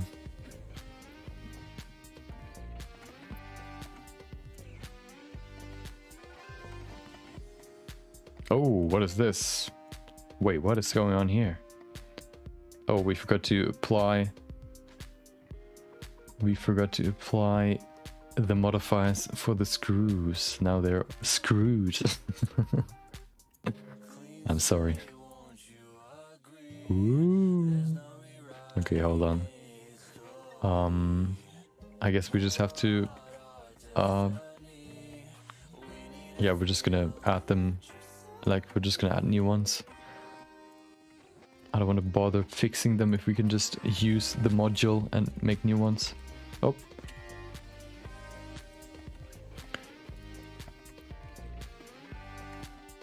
Religion was never really a big topic of mine. in school and in my private life as well. But I think the stories can be quite interesting. For example, the story of this dude that always like had like this horrible life, or he had a good life before, but then he got like his past life got destroyed by God, and God told him like, okay, just believe me, you just have to believe in God, and at some point everything will be better, and he believed. Everything got worse and worse and worse and worse. He believed, and then at some point I think everything got better. I can't remember what his name was, but I remember it was something like that. Like he the story was basically, if you believe in God, I think you everything will be better at some point.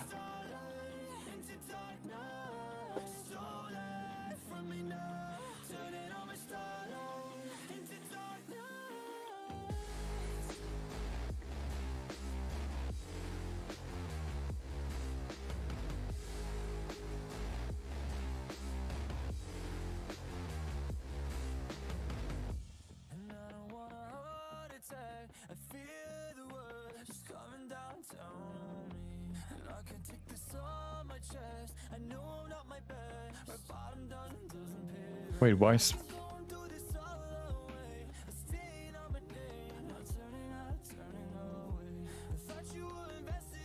think the hand is way longer, isn't it? I think the fingers are just longer. I mean, we could probably just use them as guides. Maybe the fingers... I don't know if the fingers are too long in the mechanical hand, or the sculpt is too short. I don't know. I'm not gonna change the model. I mean, the mechanical hand, so the sculpt has to suffer. Okay.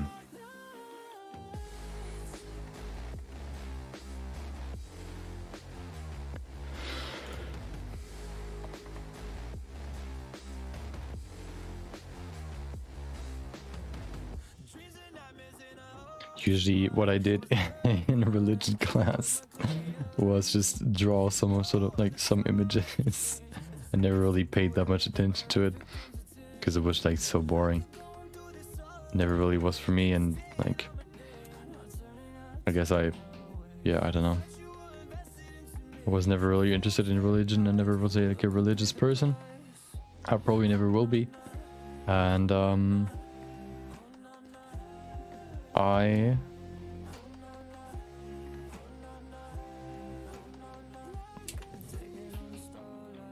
I just decided to do something else with my time.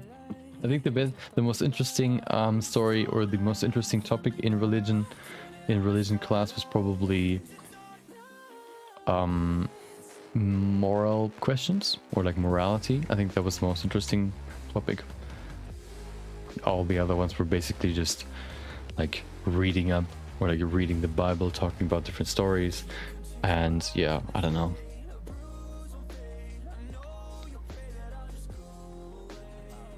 It was pretty boring.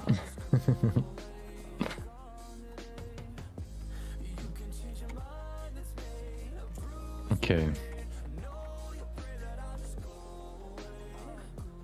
I think the sculpt hand is just too short. I mean, too small. I think I made the mechanical hand bigger at some point, and now, yeah, I can't really use the sculpt as a good reference.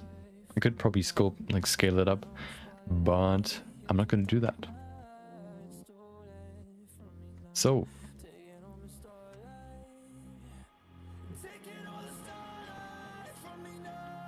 let's see. Oh, okay. Oh, I wanted to bring in my cover as well, because I think if I change the cover immediately, I think that's better rather than first changing the bones and then changing the cover. Although, yep.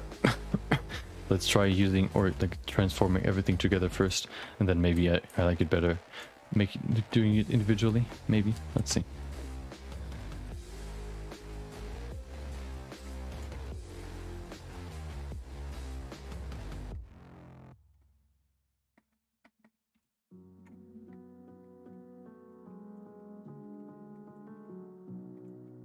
You know, this playlist is only like 1.5 hours long, but I never realized that that a old song got played.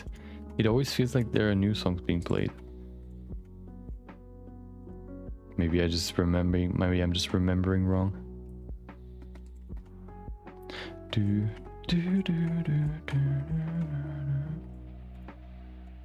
I'm not complaining. It was just interesting when I had a few like less songs in my playlist.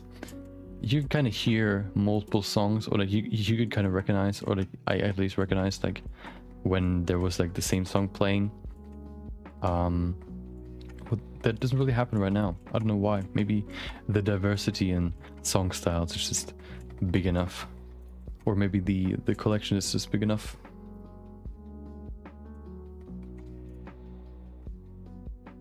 Maybe it also has to do with how much you like a song, whether or not you can like hear it multiple times, or you can just bear listening to it for like once.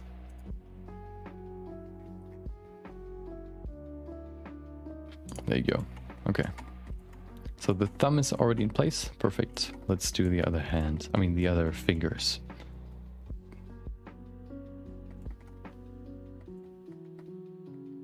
Let's bring back. Oh, before I do that though, I wanna change my my thumbs.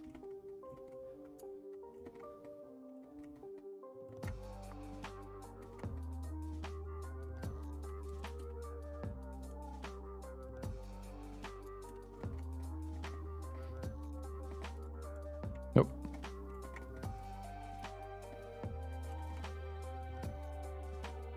Okay. Looking pretty good.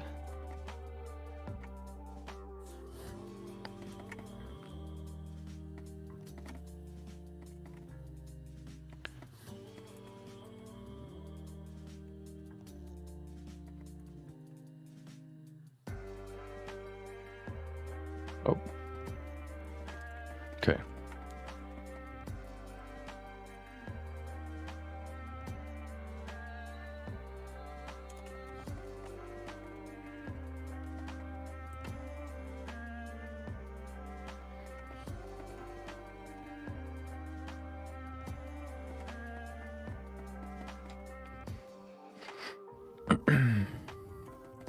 You know, I just, so when, right now, my barber that I usually go to is closed just because of all the quarantine stuff, which means I can't get a haircut. So I decided to just cut my own hair. I just basically gave myself like I just shaved everything off, gave myself like a buzz cut, I think it's called. I think it doesn't look too bad on me, so I'm not complaining. My parents say it looks they're not saying it looks bad, but they like my previous style more, I guess. But I like I kind of like the I guess buzz cut style. And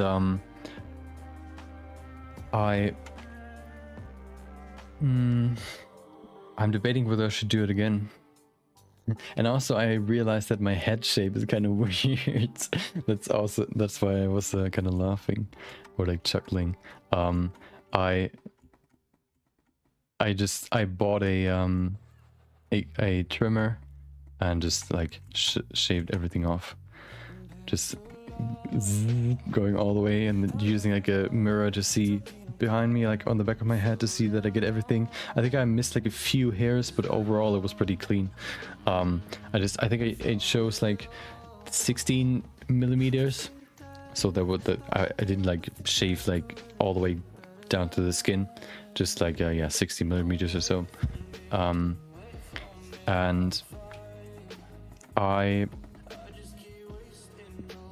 was debating whether or not I should do it again, first of all, and then also I realized my head shape is kind of weird.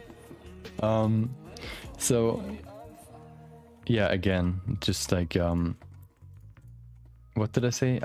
I don't know. I can't even remember.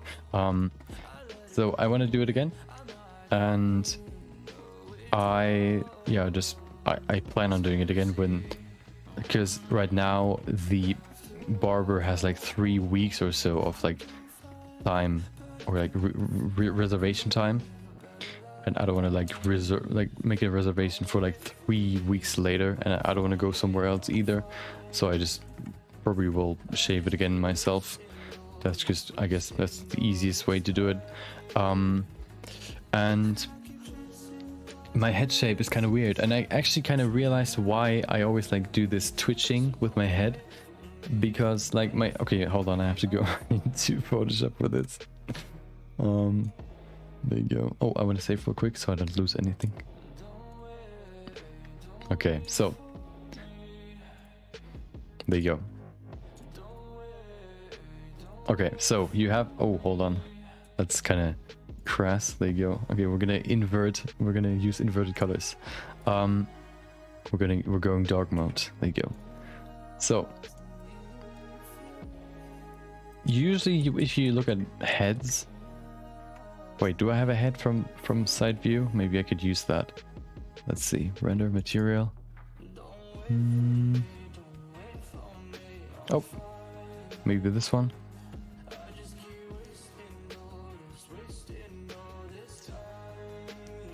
Yeah, that's perfect. Okay, so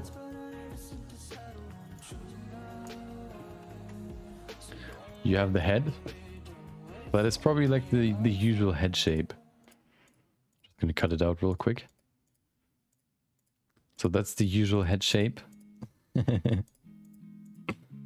Okay, there you go.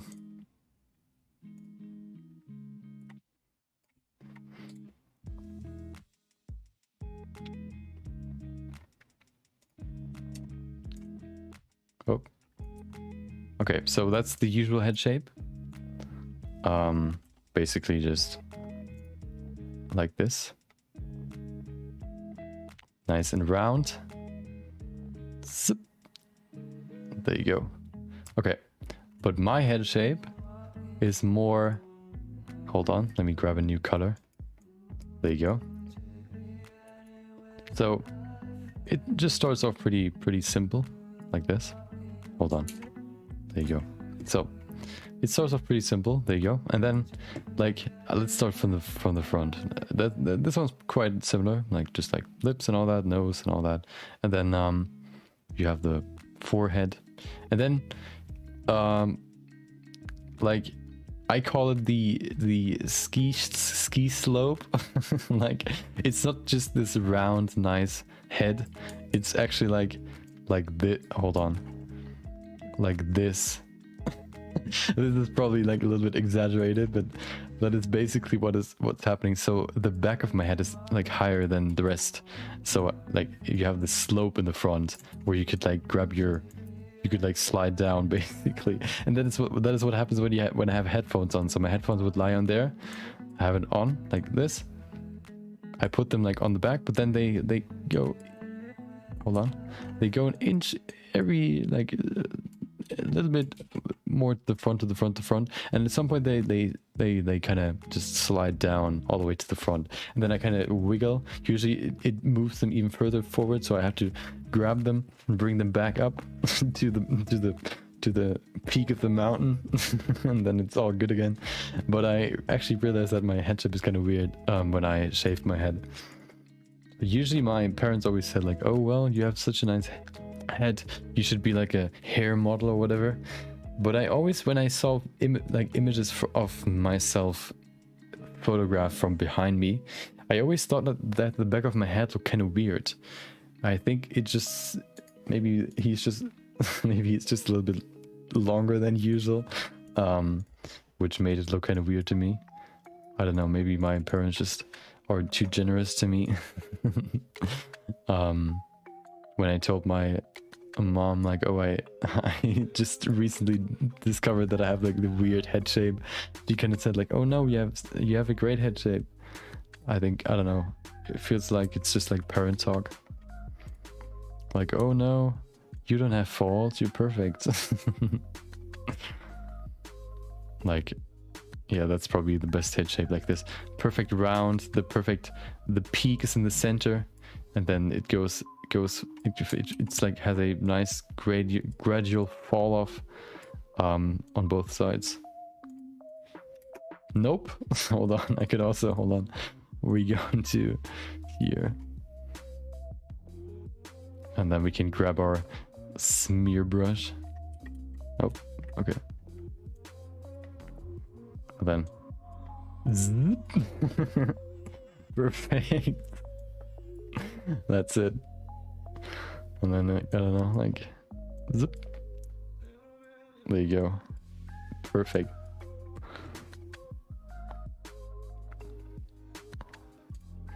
Yep. That's my recent discovery about myself. That I have a weird head shape. I actually realized, I don't know if that was just, I guess it's anecdotally, but every Chinese person that I saw, or no, every Asian person that I saw when I discovered this observation had the same head shape that is similar to mine. So the back of the head is longer than the front. I don't know if that was just anecdotal, like evidence, but it seemed like that is quite frequent. I don't know. It seemed pretty weird to me, or like not weird, but like it was pretty interesting to see. Oh, we actually have some space. Maybe we should go a little bit closer. Actually, no, I like it when it's like levitating a little bit.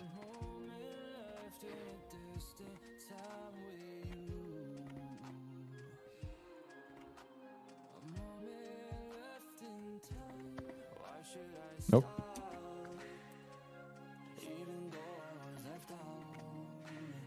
Yeah.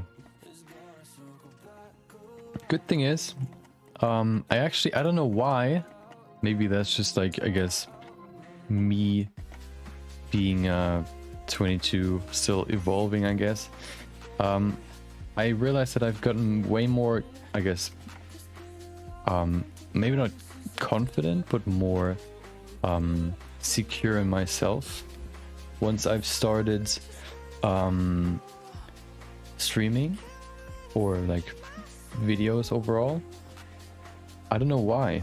It just seemed like usually back in the day I was kind of hesitant on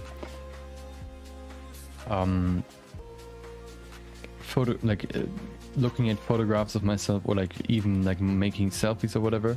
But now it doesn't really bother me anymore. Maybe that's just like a recent development. Yeah, I don't know, I even like doing selfies at some point. I started like implementing some selfies into my thumbnail at some point, and it was actually pretty fun doing them.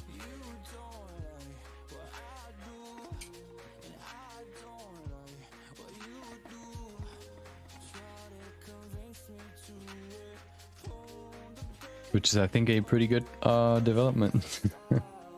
Sounds so scientific, but yeah.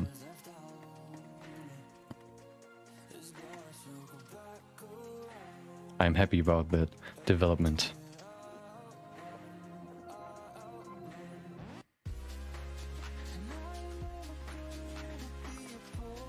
I think a lot of people like keep this insecurity in their head, I guess, or in their brain, whatever. Yeah, it's basically the head, and they're never really that secure in their body, which can like hold them back a lot. And I'm kind of glad that I don't have that, or at least I grew out of it, I guess. I remember we had this school trip where we went sailing with our class. And I remember we had these, I guess, the girls, girls you call them, in our class, that, so we had different jobs in, like, on this trip. we either had the decision to, or we could either decide to be on a team that had to cook something one of the days. I think we sailed for like a week, so there were, I think, 5 groups or maybe even 7 groups, all like having a certain day where they are supposed to cook something for the whole class, and plan it out beforehand. And then I didn't cook. I was in the film making, I guess, group with my friend back then. And we basically made like a short film, or like a documentation of our trip. Basically he made videos, and I like made like this different commentary about what we were doing on the day and where we are right now and all that stuff. Basically similar to when you see these old people TV shows where you where they show like interesting places and what you can see there and all that stuff. That's basically what we did. And I remember my friend tried to film the girls, or one of the few girls in our class, and they were so adamantly against being filmed that they basically just like ran away, or like tried to swat away the camera and tried to cover themselves. And it felt so weird to me. Like, is it really so bad to stand in front of the camera? Like, can you not stand yourself like even a little bit? Not even like, you don't even have to see the footage. You just have to like sit there for like a second. Can you not stand like just being in front of a camera for like 5 seconds? I don't know. It was so weird to me.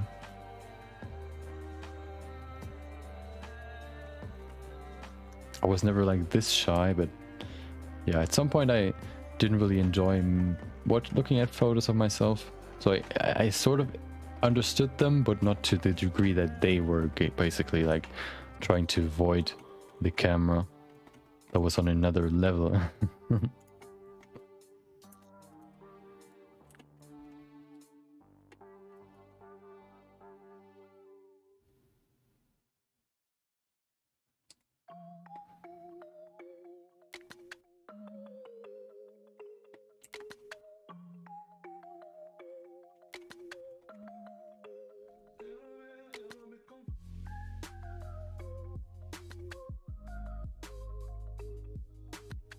I also kind of discovered that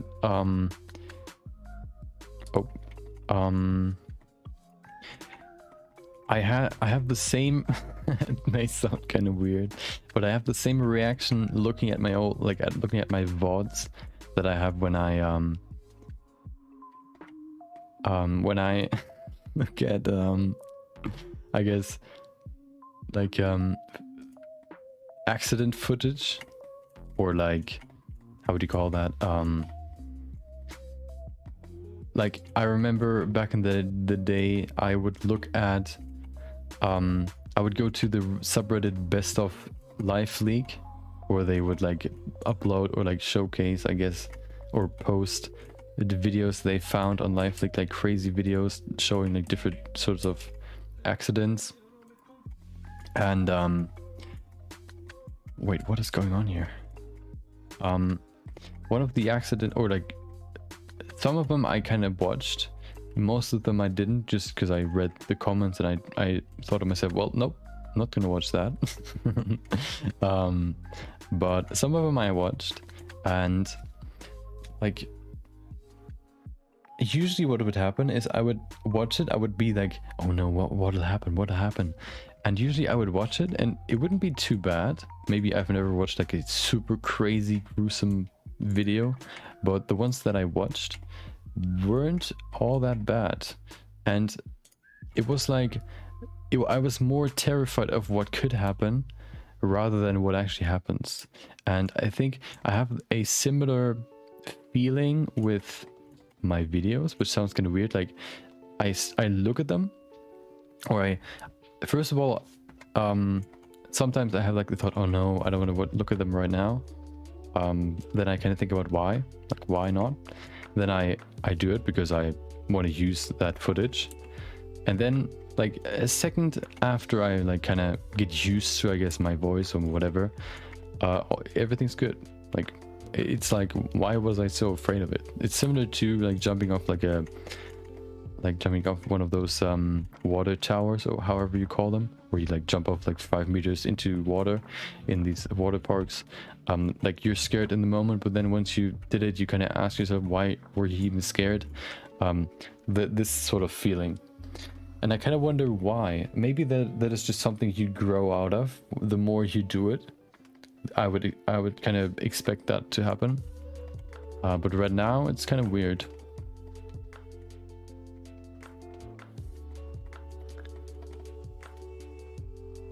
You know what? I kind of like the pose already. So maybe we don't even have to change anything. Let's see. Da-da-da.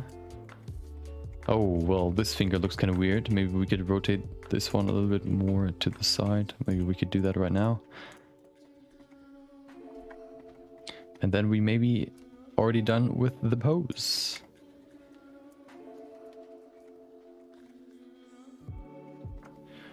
Da-da-da-da-da.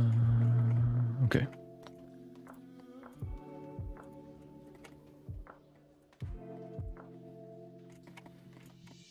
Yeah, I'm just suspecting that that is something I'm gonna grow out of, I guess. I know that some streamers don't like seeing themselves, or they have like editors because they don't like looking at their own footage, or they don't like their voice or whatever. But at least for me, it's like just something that I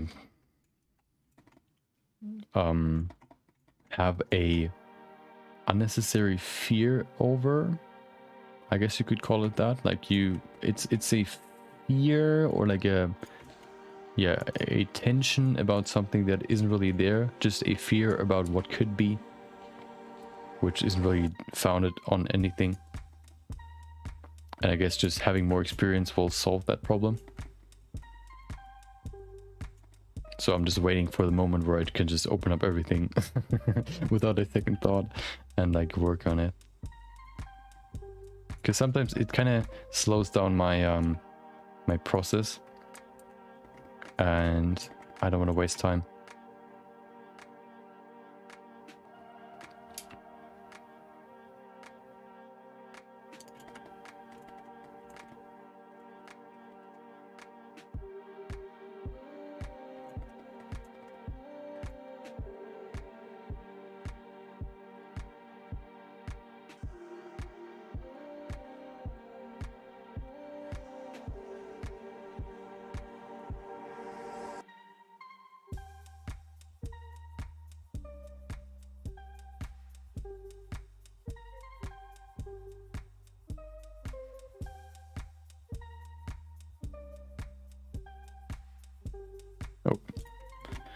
Let's say loose bold.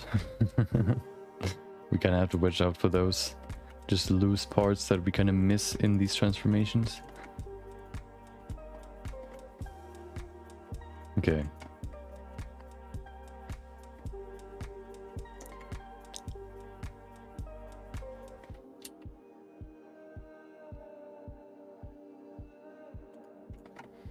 Haha. Okay, I think that looks pretty good. Let's adjust this one. Zip. Perfect. Okay. Hell yeah. Perfect. So this finger, or the fingers, look pretty good. We have a few loose bolts, and also we have to bring back the screws. But other than that, I think it looks pretty good already. So we didn't even have to do that many changes. We have to, of course, bring back the muscles for the thumb especially, and like between these fingers. But other than that, we've finished the pose, which was my goal for today. So we've hit the goal. Congratulations, I'm glad. So we can actually probably even finish the model this week. So I can probably do retopology over the weekend, so we can go into shading, sculpting, whatever. Perfect.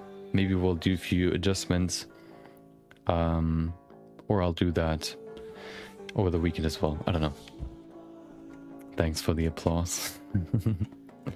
Yeah, oh yeah, the shoulder. Maybe we can do that on Thursday. Tomorrow we will finish, like, yeah, maybe tomorrow we can start with the upper arm. Maybe even start with the shoulder, and then on Thursday we can finish the shoulder. That's gonna be the plan for the next 2 days, so that we can then next week start with something else.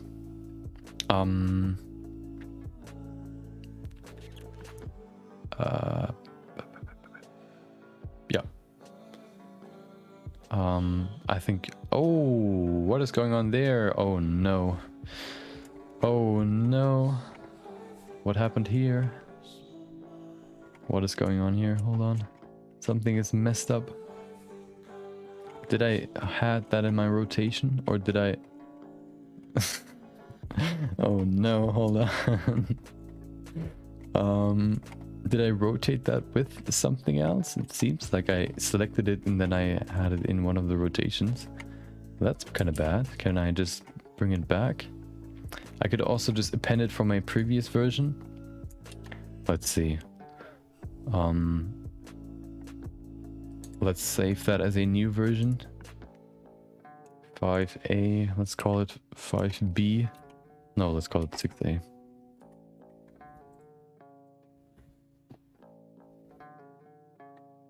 Okay.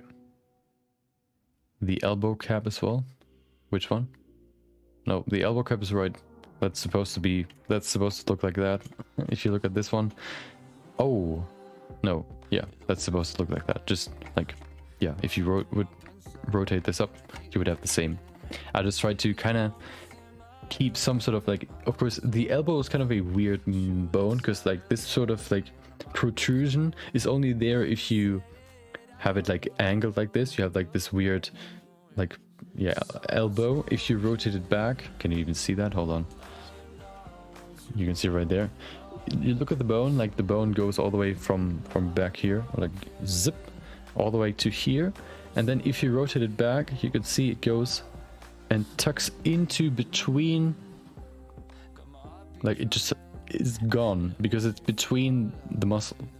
So the muscle basically, or like, yeah, the bone is basically, I don't know how I should explain it. Like there are two muscles right here, like right here, two muscles, one over there. This is how you can rotate your arm. Only one of the bones in your arm rotate, and also one of the bones is responsible for this weird bump right there in the front, which then vanishes if you extend your arm. I try to kind of keep the shape in there while still making it like a hard surface model, and that was kind of the best option, I guess.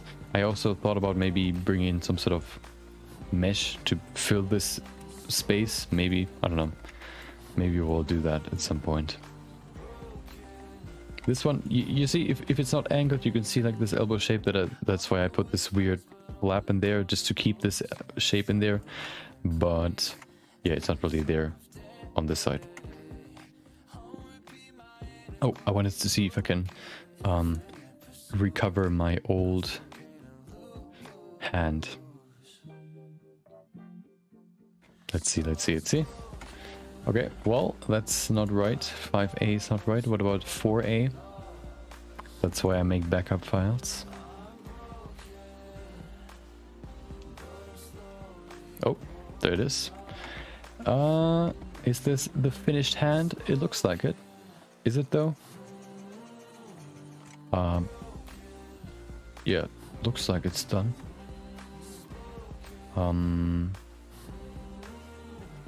Oh, but it's in the wrong position. So yeah, I guess we just have to fiddle it back into position tomorrow. Shouldn't take too long, so I'm not too bothered about it. Okay, so hope you enjoyed today. Hope you have a good rest of your day. And thanks for joining. Thanks for watching. Thanks for listening. What is this? There's some sort of weird hole. Yeah. Hopefully I could hopefully the stories were interesting. And yeah, we're gonna continue this tomorrow. Hopefully we can finish the model this week. or yeah, this week, so that we can go to the next step next week and finish it in time. Yeah, until then, thanks for joining and take care. Bye bye.